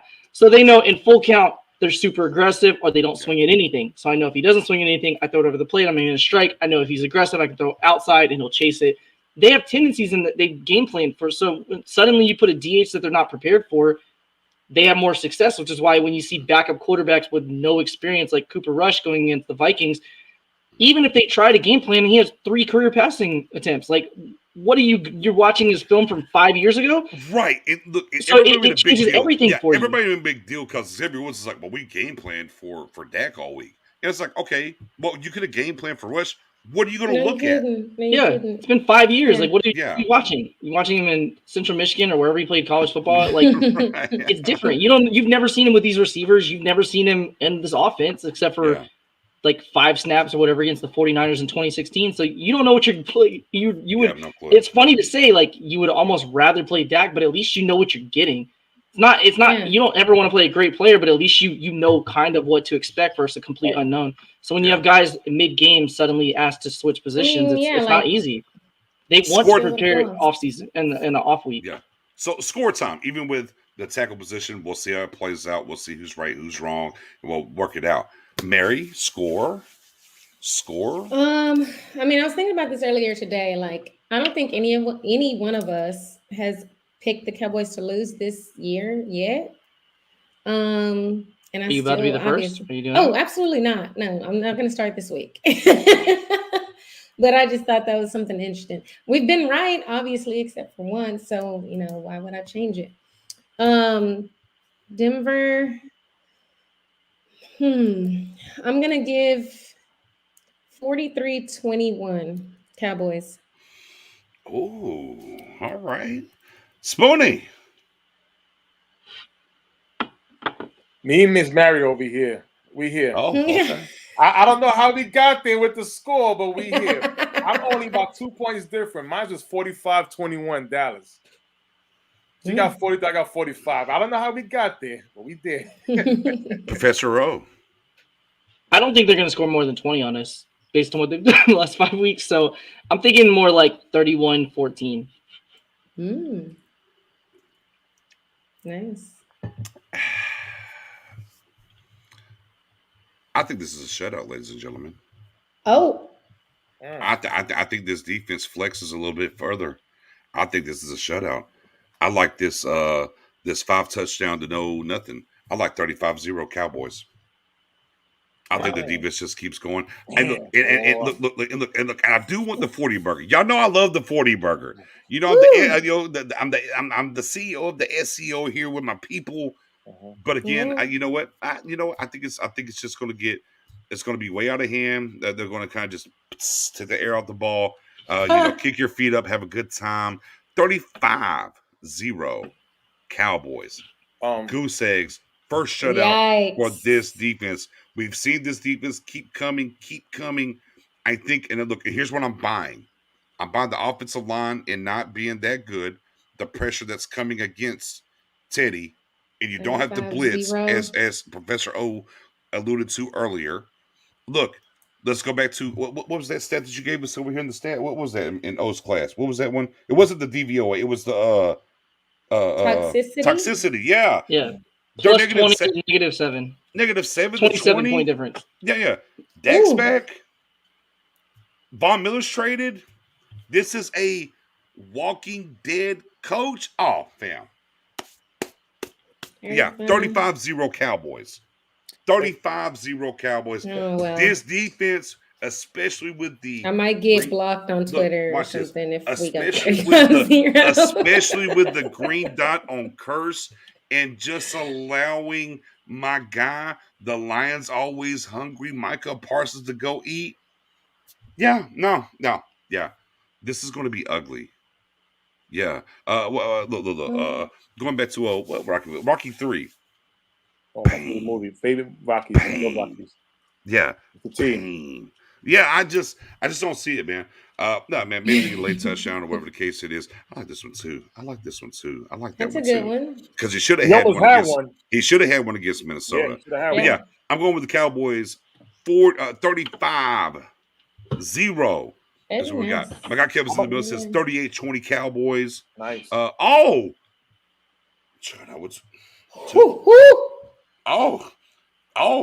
well, if it's 2 pick sixes, we're definitely scoring 40. Yeah. Uber in the build says 20. They're not scoring 20. My guy Beard Gang in the building. My guy Spoonie's got some work for Cowboys Beard Gang, by the way, on the backside. 45-13. Yeah, man. My guy, yes. As I came out, I said, hey, Gregory 14 sacks before the season started. Ooh.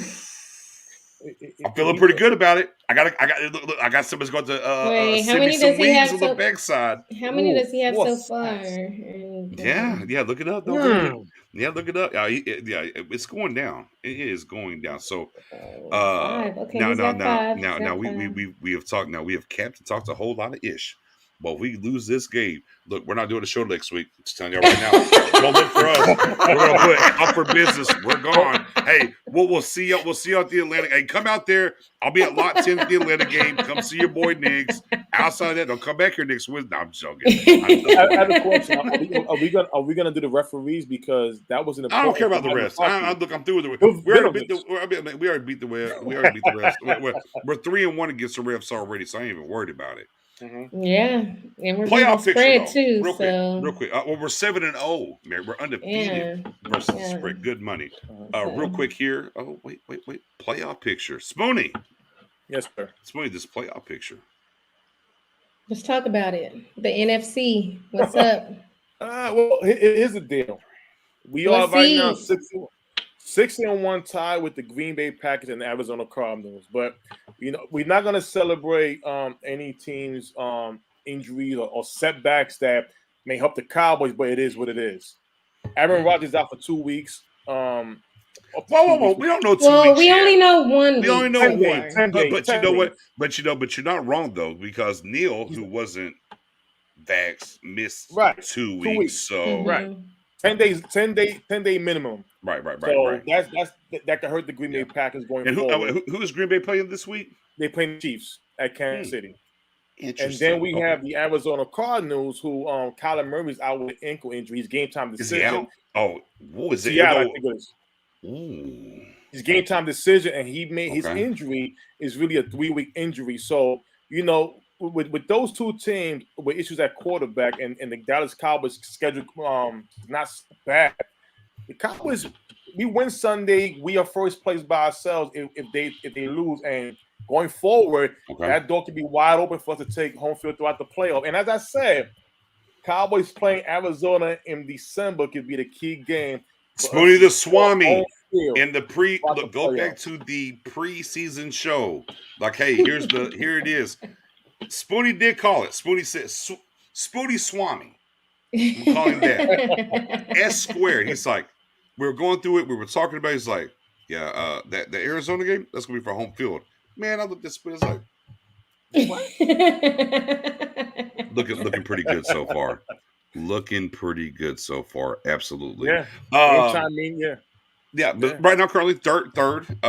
We don't campaign injuries or people missing or anything like that. But I mean, it does help favorable matchups for teams ahead of us and whatever to kind of get there. So back to my guy Brian's question. And here's the biggest thing about the number 1 seed. Now that it's 7 teams, there's only 1 bye week, and that's it.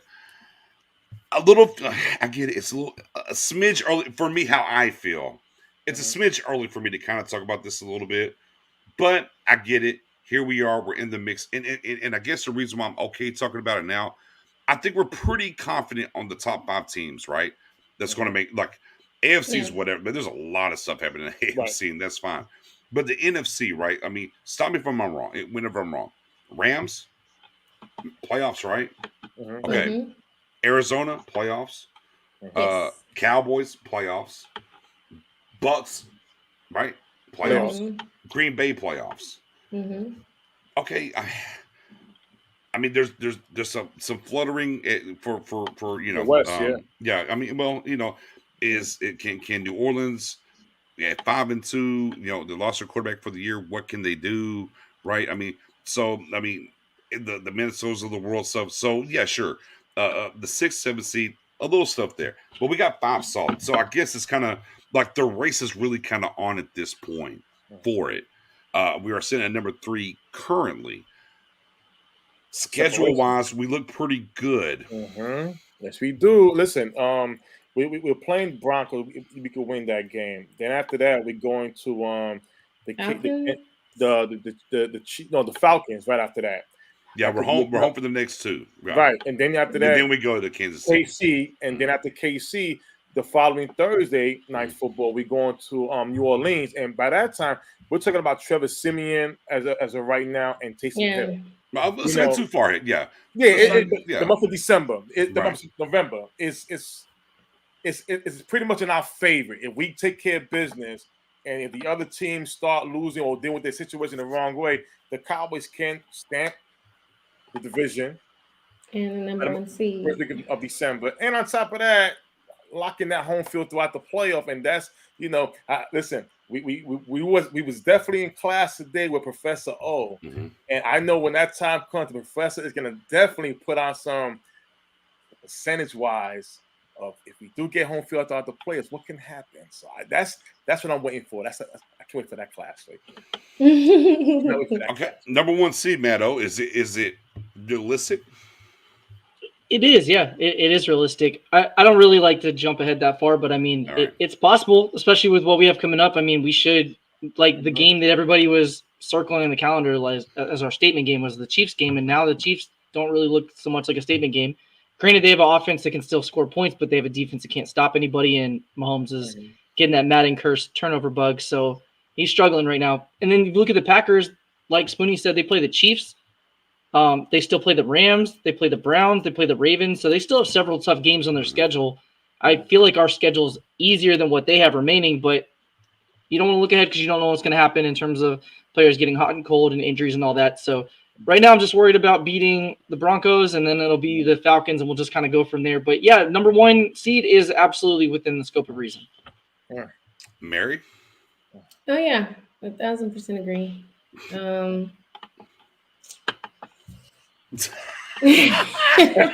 Mary said, what more do you want from me? What do you want me to say? I agree with everything that was said. Yeah, she was like, but it definitely, matters how things shake out as time goes on. But a lot of, I mean, just over the course of this season, a lot of the teams and the players that other fans of those teams were saying we're going to be great, aren't as good as or haven't looked as good overall as the expectations were. So each week it's looking better and better, but we got to get healthy. We got to keep up our momentum and, focus on what we can do. Yeah, I'm with you, Mary. I agree. I mean, and some with you, Matt. A little too early, but at this point, where it lands, man, this is going to be the running thing going forward. I mean, we might as well get ahead of it, guys. It's going to be the running thing going forward. This team's going to win. It's going to happen, and we have to look at it, and we got to kind of pivot that.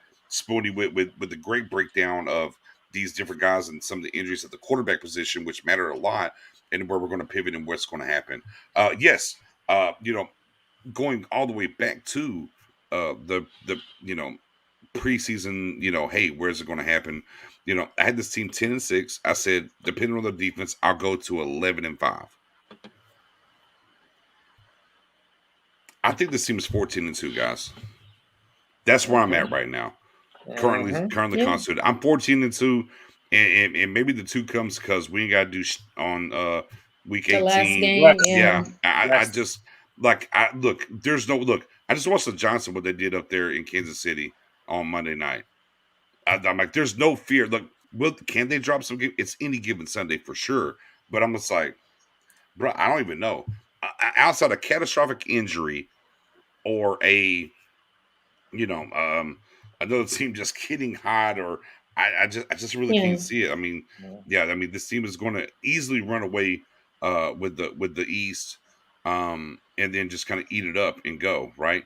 And I can't say 14-2. Yeah, I'm sorry, 14-3. Yeah. That's 17. That's 17 or 15 games. and 2. Yeah, maybe 15-2. Right. Yeah. Shout out to my guy Michael. Yes. I know it's 17 games. I forgot. Excuse me. I was good at the 10-7 in the my bad. But yeah, it's a great feeling right now. But we know it's a long season. It's a marathon, not a sprint. Things can happen. Curly with 3rd seed, and we got to stay the course and go from there and see what goes down. Injuries, whatever. But from week to week, and this is what we should do about the NFC playoff. Let's not worry about all the way at the end. I want to do it this way. Can the Cowboys gain a position this week? And then where we get to, can we hold that position? Yeah. As Spoon talked about just a little bit ago, well, what's happening? We might be able to gain at least 1, maybe 2 positions. What do y'all think? Can we gain? So Rodgers out, some issues with Arizona. Mm-hmm. Is this a 1 gain from 3 seed to 2 seed? Or is this a 3 seed to 1 seed week for the Cowboys? Or hold at 3. I think we'll at least get up to at least move 1 spot. I think 1 spot. So Spoonie says 1, you say 2. Yeah, Matt Owen? At least 2. Yeah, I think we'll be the 2 seed or so. I mean, we could be the 1 seed, but I don't really care where we're at right now. Yeah, I think we'll move up 1 spot. I think Kyler's going to play, and it's going to make a difference. I just think they're BSing. So I think at least the 2 seed. Y'all think Kansas City wins, period, with A-Rod out? I mean, I don't know what receivers are playing. I mean, if they're all still out or whatever, then definitely. They're still out. Devontae Adams still out with the COVID. He's not put back in yet. And also Lazard. Stop. My fantasy team hates me. So I lost Derrick Henry. Hold on. So I lost Derrick Henry. and y'all telling me right now, Devontae Adams, my number 1? I got him too. Yeah, he's not back yet. The COVID. And on top of that, just go ahead, Spoon. Cardinals are at the 49ers. They play the Panthers the following week, and then after that, they're playing Seattle. We're just about this week. I'm sorry. This week is at the 49ers. All right. Fair enough. I think we're going from 3 to 1. Okay. I think we might gain a spot. I think we're getting at least 1, yeah. 1 spot. Let's just go there and do that. And we'll kind of move on. We just can't tie the Bucks. That's it. Ladies and gentlemen, Mary, go ahead. I'm ready. Go ahead. All right, Spoonie. I swear to God, baby, there better not be a wig tonight. I'm gonna tell you right now. There better not be a wig. There better not be a wig. That's I all was I'm gonna hyped. say. That was a good damn Okay. call. No more cover for me. Okay. You ready? You Let me know when oh, you're let me ready. take my glasses off. Okay. Tag a friend, tell a friend, run again, come on back in. If you don't remember, we're at the where are we at here? What minute mark are we at here? 140. What? Yeah. Hold on, wait. Wait for a few seconds. The 1 hour and 40 mark. Ladies and gentlemen, if you're here, here's the treat. Spoonie? The one and only. You know what, Spoonie? Do you need the whole screen? Let me get Spoonie the whole screen. Let me just go and give it to him right now. Spoonie! Yes, sir. By all means, your minute starts now.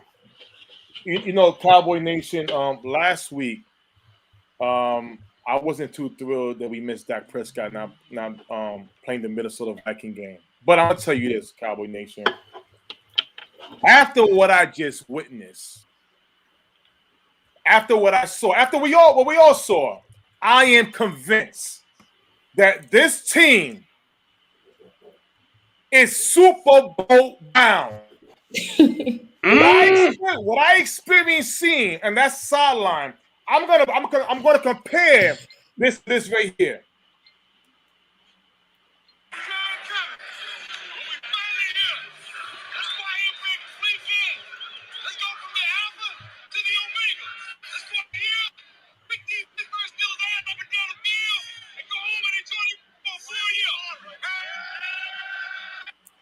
What is that right there, Cowboy Knight? Is leadership.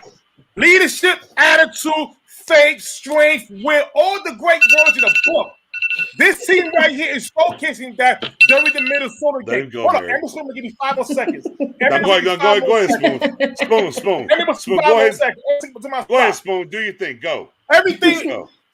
Everything's being comparable. And I'm talking about the same energy that I'm feeling now is compared to the same energy that I felt in the 90s when I was 16 years old when we was winning. Not 2016, not 2014, but in the 90s. This team right here is ready to dominate. Hell, they talking about Super Bowl. Why can't we, Cowboy Nation? It's time for y'all to get on the bus and join the clan. When they asked Michael Parsons about this playing for the end of the season, he says, no, sir, 14 weeks. We are not done yet. We're playing for that Super Bowl. We're playing for that trophy. I witnessed our Cowboy Nation brother on this panel, Professor O. He wore the Atlanta Braves. Now, people may not be conspiracy like I am, but I'm going to tell you this right now. The same way we won that game with Minnesota with a backup quarterback is compared to the same way that I saw Jason Garrett and the Cowboys started for Troy Aikman beat the Green Bay Packers when they were in doubt. I'm telling you right now, Cowboy Nation, get on the bus. I am convinced this team is not Garrett era. Get that crap out of your mind. Get it out. It's disgusting. This team is ready to dominate, celebrate, and go all out in Dallas, Texas. I'm going to tell you right now, y'all. I'm going to tell you this right now. We're just not beating teams. We are whipping some ass. If Dak Prescott would have played in the Minnesota game last week, we would have 40 burgers. No lie. Because there was too many opportunities lost. But we all know Cooper Rush wasn't ready. He hasn't thrown the pass in 4 years. Holy Spirit, activate. I am telling you right now. Activate. Let's go, Brown. Super Bowl bound. No, nay less. Not just first round playoff, not second round, not NFC Championship game. Super Bowl. Super Bowl. I'll be honest with y'all. I got to figure out like this Stream Deck shit. Excuse my language. Sorry. So I can get some organ church music when Spoon is on, so I can hit this dadgum button and get that piped in. Spoonie is loving it. Look, real quick, the Golden Heart came and said, "We have a cupcake schedule, though." I mean, do we? Or are we handling business? I mean, it is what it is. My guy Mike says, "Let's go! I'm hyped up right now." Yeah. The 94s, amen. Hey, look, again, Amen. look, Holy Spirit, activate. Holy Spirit, activate. I mean, my thing is Activate. the thing about the cupcake schedule comment to me is like there are not many people that had us at this record at this time of year. Get 'em, Mark. Hold on, I'm Mark. just Get 'em, saying, Mark. like, cupcake schedule, that's like bullshit to me, because what did you have for us at this point in the year before the season started? What was our predicted record? So I think that comment is bullshit. We swapped. Hold on. Holy Spirit, activate. Holy Spirit, right? Because look, you're not wrong, Mary. Because we do these shows, right? We do these shows, and we got about 15 minutes. We're out of here. So, any questions, comments, whatever, get them in here right now. We have. I got to get this comment up from a guy. Yes. Actually, sorry, come on, pick it up, man. Come on, Get it. Yeah, come on through. Come on through. But with that being said, though, Mary, because we did this, look, and Mary, and what you're talking about is absolutely unequivocally 1,000,000% real. We did these shows consistently through the off season and everything else. We did these shows, and we did the preseason shows. Let's go. Hold on, man. Put that to the. Oh, man. Wait. I'm not done. Wait. Oh, dadgummit. Go ahead, man. That's how the roll, man. Go, man. Let's go. Yeah, they got the retro with the city skyline in the background. Here you go. I'll get the camera stuff one day. I'll figure it out. There you go. Look at that, man. Are you serious? What? I'll just take my wallet. Just give me all the stuff. I mean, that man literally Good said shopping, he paid man. Good $500. Look. It was like 9 a.m. and I'm like 5:50 gone. Whatever. I'll be honest with you. And Matt said it. Look, as we were talking last time, me and Matt late into the night, and he was like, "Yeah, I saw this." He was like, "I don't care what it says. If it's stamped on there, I'm getting it. I want it." And then the very next day, $550 later, he's got it. Yeah. I mean, you guys know how it is in sports. Like, we may repeat next year. We may never win again in my life. I have no idea. I'm going to enjoy it while it's here. Yes. Oh, yeah. Thanks. Matt, show something, y'all. I'll be honest with you. Real quick. Yeah, absolutely. Real quick. I'll tell y'all what I did this year. Look at this. No cap. Look at this. And if y'all don't believe me, I'll show you. I have 2 bottles. I'll see you, Spoon. I was right there with you. I got pick. Look, I'll show you old school. Last time we won a Super Bowl, this is me. Brother. Last time we won a Super Bowl, this is me. Yeah. See. Last time we won. I got no more here. I don't know what that means. I don't know what that means. I mean, I don't know what that means. I hate that chant. Reminds me of if it's boo, if it's who, I mean, if it's you, I mean, it's whatever. I mean, Deion brought it over though. Deion played at FSU when he played for the Braves. Deion brought the chant over, so I mean, it is connected. So I get why. Right, facts, big facts. You know, but again, Spoonie, can you show me that picture? Look, Spoonie was so young. Hold on, Spoon. Hold on, bring that back for me. Can I see that one more time? Look at this! Like, look at me. I love it. Oh man, I love it. Yeah, facts. But I want to get back to we had the small Braves break there for a second. And for our guy, well deserved 95 the whole 9. But I do have 2 bottles in my fridge that I'm telling you now, if we win the Super Bowl, I'm popping like I'm in the there'll be a video for sure. I'm popping bottles. I'm popping bottles and doing crazy. I don't care. Look, literally, I went streaking when we drafted CeeDee Lamb. When we win a Super Bowl, I don't know what I'm going to do. I have no clue. But neither here nor there. But back to Mary's point, and what we're talking about with the cupcake schedule stuff, though, is this. We go through, like, for us on this side, we're always involved, and we're doing stuff, and we're doing the content and everything, and we do the shows, and we hear this and that, and we hear, look, like, it's not even about our thought process. We hear y'all's thought process, right? We hear everybody in the comment section's thought process, and not only just y'all that are here for the shows, those are inboxes. Those, I mean, we're almost 10 grand in the group. Like, we see this stuff all the time, right? So, you know, we kind of go through that, and then the season starts, And then we kind of stick to our guns of what we sat with, and we'll adjust along the way. But we're like, well, I picked it this way, but here we are now.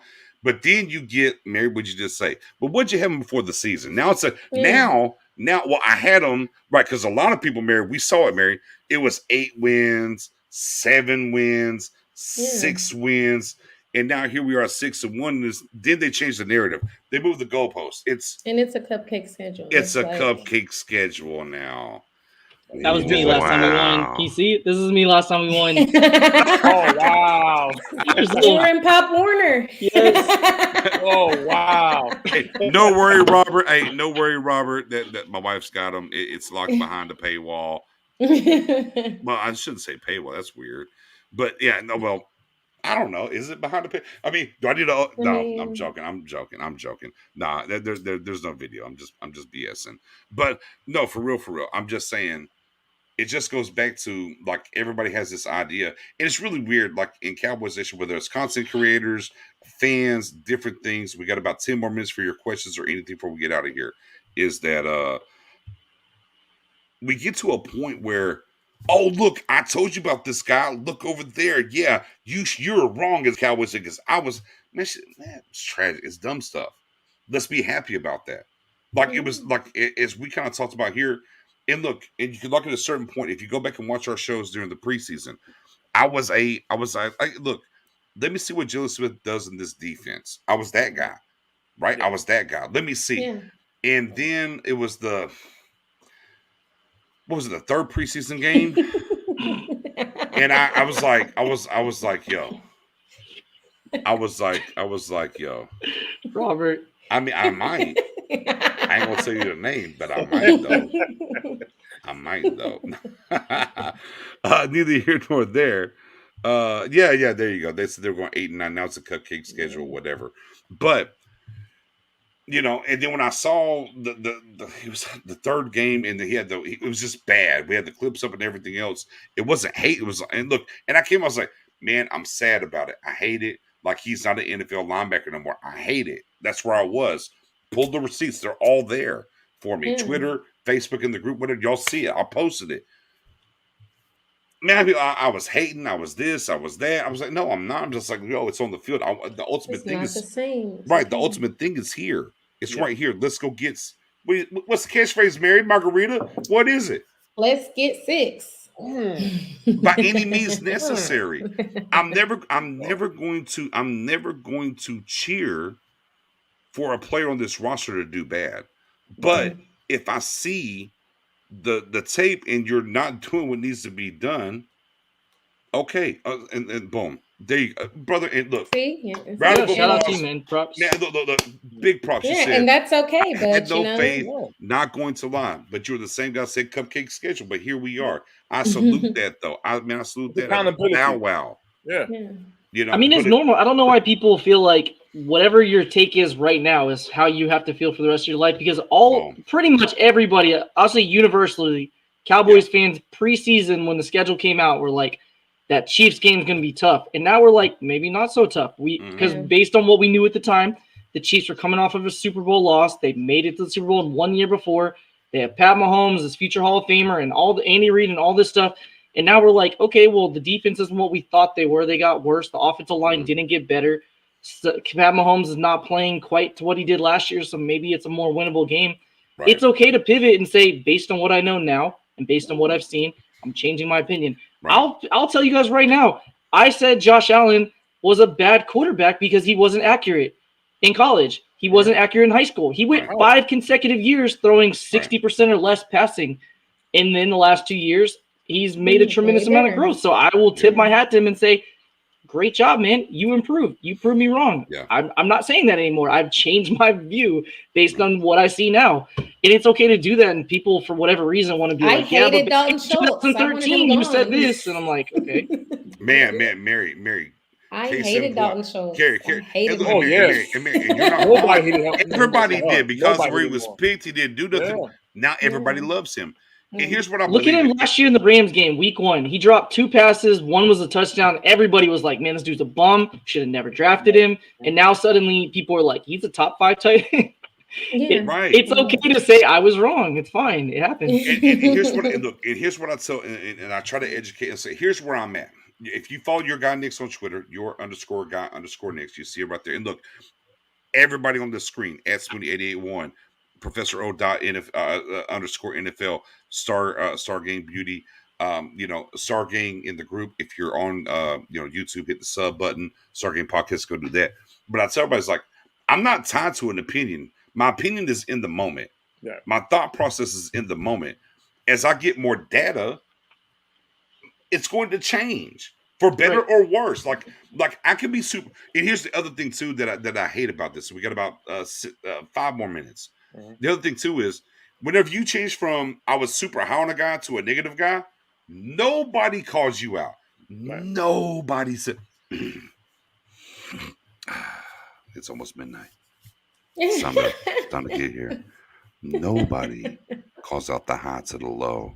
Yeah. But boy, if you was low on a guy and they go high, it's just really weird. It's just really weird that way. And kind of what I think is, maybe we have to do better overall in general. Right. As this is why. Look, I don't watch. I'm telling you right now, God's honest truth. I do not watch First Take or I don't watch any of it. I literally watch none of it. I used to do the Mothership podcast. I don't do those anymore just for the simple fact of I don't want to be swayed by what they're talking about. Mm-hmm. Now, yes, on Twitter, whatever, I'll see different clips from Skip or whatever. But not a full show, right? Right. And that kind of happens, or organically, right? Mm-hmm.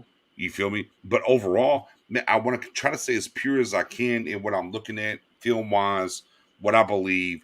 What my team talks to me about. Not that we don't. We disagree tonight on left tackle, right tackle, anyways, and that's fine. But it's within our team and what we do and what we deliver to y'all and give it to you in the purest form and what we believe. Right. But yeah, it's kind of what I believe in and what I try to hone in and what I try to do. But we got to stop with this whole idea of, nah, you're dumb, or wait and come back and it's like, I'm not tied to that. Look, Matto, you said it best. It's always evaluation, right? Like every week, it's evaluation. Yeah. Every article that you're writing right now is evaluation.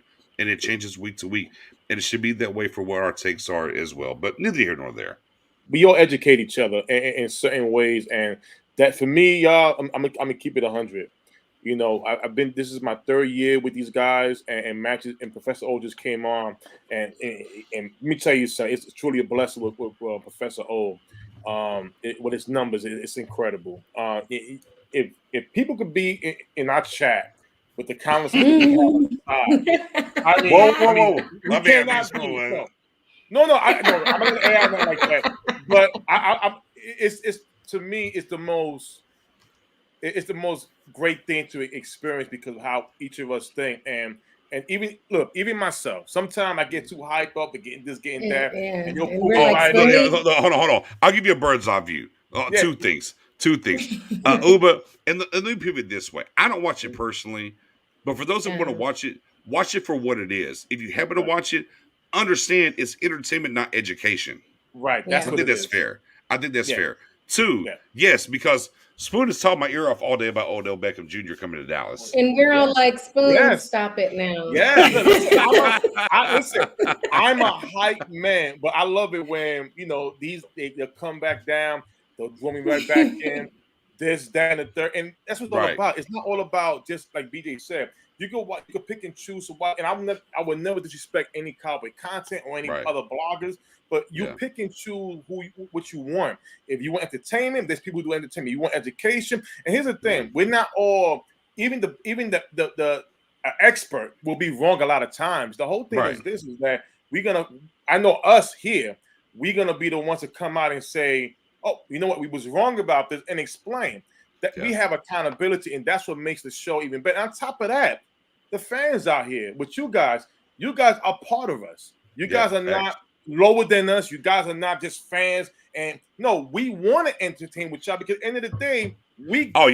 here because of y'all. Bro, how many people we It's meet both over there at sides. Texas Live for the Philly game? Mary, you Exactly. came down. Yeah. And it was so good. See, like all these names that we see that comment here and they showed up and whatnot. It was awesome. It was super fun. Yeah, absolutely. Let me tell you something. Again, not speaking against anybody else.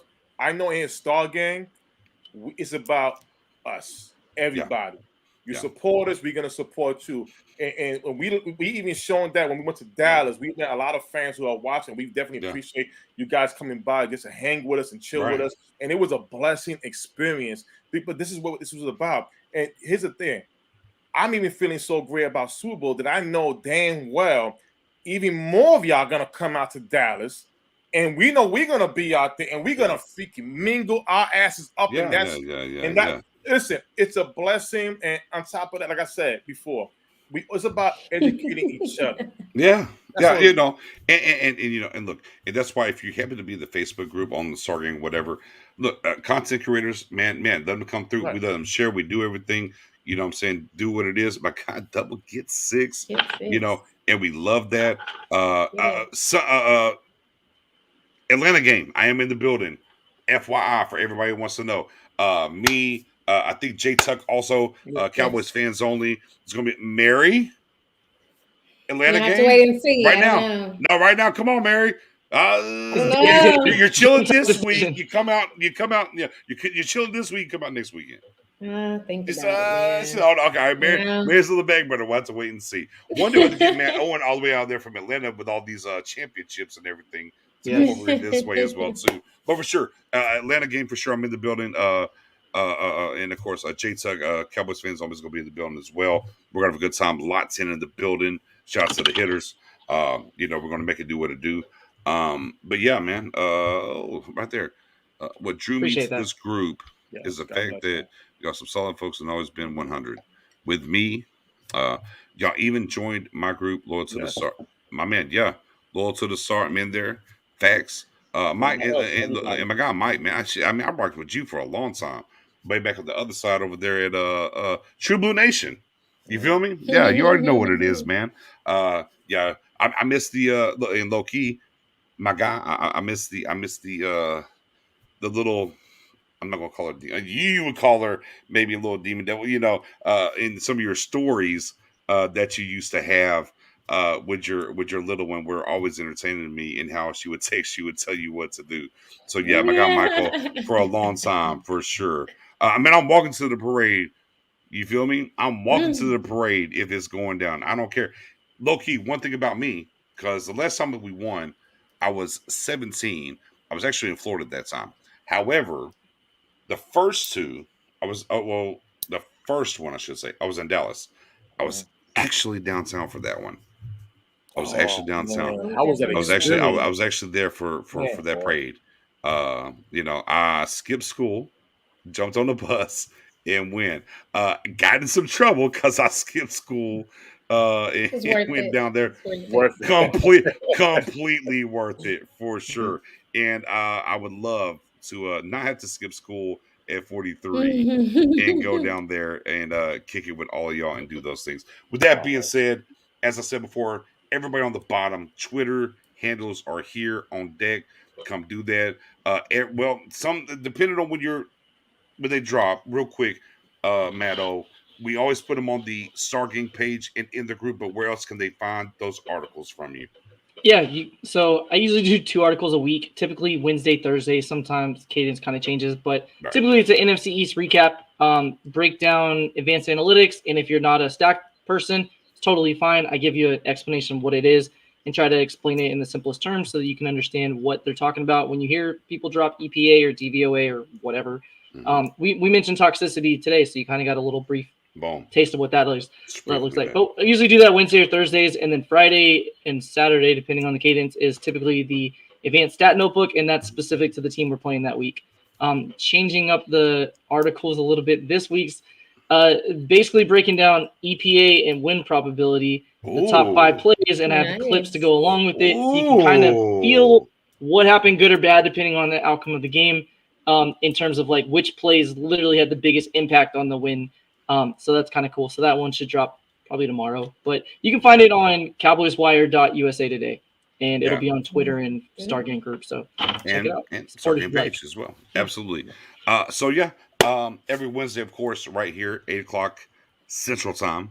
And then if we're not playing on, Halloween at, super late or whatever, we try to get the post game in at time to time if we're not the game. So there's that too. If you hit that notification bell and the sub, you'll know when we're coming on. So real quick, all of our Twitters are on here. Yeah, we like to engage. Like, don't just follow, man. Like, comment, tag us and stuff if it makes sense. Don't tag us on everything, but tag us if it makes sense. We'll interact. There's some comments this week where like, I don't know why I was tagged on that one, but not even sports related. But yeah, we like to interact. So feel free to DM us, chat us, tag us, whatever. Mary. Let's get 6. Whoa. See, boy. That's all I want. Wait. You got me excited talking about the parade. Wait. Hold on. We got to build it. Like, you can see, this is a teaser of the business. You went too fast. I was like, did you finish your margarita? Look, I had questions behind it. Like, where's the margarita at? Where you at? Finished the margarita. But never mind. But you know what? There it is. I got excited about the parade. Okay, I finished my margarita. I was thinking about another one. Then I got excited about the parade. Then I got excited about maybe going to the Atlanta game. I was thinking about a lot of different things. But anyways, you know what? Follow me on Twitter at Stargate Beauty. You know how now at times in men's life, you understand how we feel. There's too much going on, and just let's get 6. There it is. Yeah, that's just where I'm at right now. So, also, shout out to all the Braves fans around the world, especially Mad On. But shout out to all of them from '95. Man, let's hope the Cowboys can do the same. And Spoonie, little pause. Mary jumped out there. Little pause. Go ahead. Dominate, celebrate. We are one under the star. That's what I'm talking about. I like it. Next Wednesday, absolutely. Come follow us. Come mess with us. Whoa. As Professor O said, tag us and everything. Apparently. Everything. Everything. Wait a minute. Wait up. What? Cowboy Nation. What? DJ is being left off the hook, y'all. I'm good. There's a certain thing he should say that we want him to say. Now, Miss He's Mary, not ready. He's not ready. BJ, you're not ready yet? Ready for what? I don't know what you're talking about, sir. BJ, you're not ready? Inbox me. TTP. Inbox me. No, inbox me later. I don't know what you're talking about. It's on time. It's long season. It's a marathon, sir. Okay. Oh, no. Oh, no. Show the shirt. No. You already took it out. Now show the shirt. I did that actually for 2 reasons. First of all, go Braves, real quickly. Yeah. So this is just the National League champs, and then I have my 3 World Series champs shirts I picked up today. But I took off my jersey for a reason because you can't appreciate it from the front. We got our guy Drew Pearson in. I'm thankful that they did that, but it is time to put my man Woody in the Hall of Fame. Let's put Woody in. Let's get it. It's a travesty. Put Woody in the Hall, you cowards. No better way. Inbox me when you're talking about. I will live with Seafoam Green Pants. I will live with Rowdy as our mascot. Just put my man Woody in the Hall of Fame. That's all I'm asking. Look. That's it. That says a lot. It does. That's a whole lot. I'm clipping this. Just Seafoam. Not Rowdy. Both of them. I don't care, man. I don't care. The Seafoam. I am clipping the Seafoam. With that being said, guys, we appreciate y'all. We're out here. But yes, absolutely unequivocally, it is a crime that Woodson is not in the Hall of Fame. Put his ass in. And man, we get to these Seafoam color rush jerseys that I'll be sharing all the time. Yeah. That part. Peace.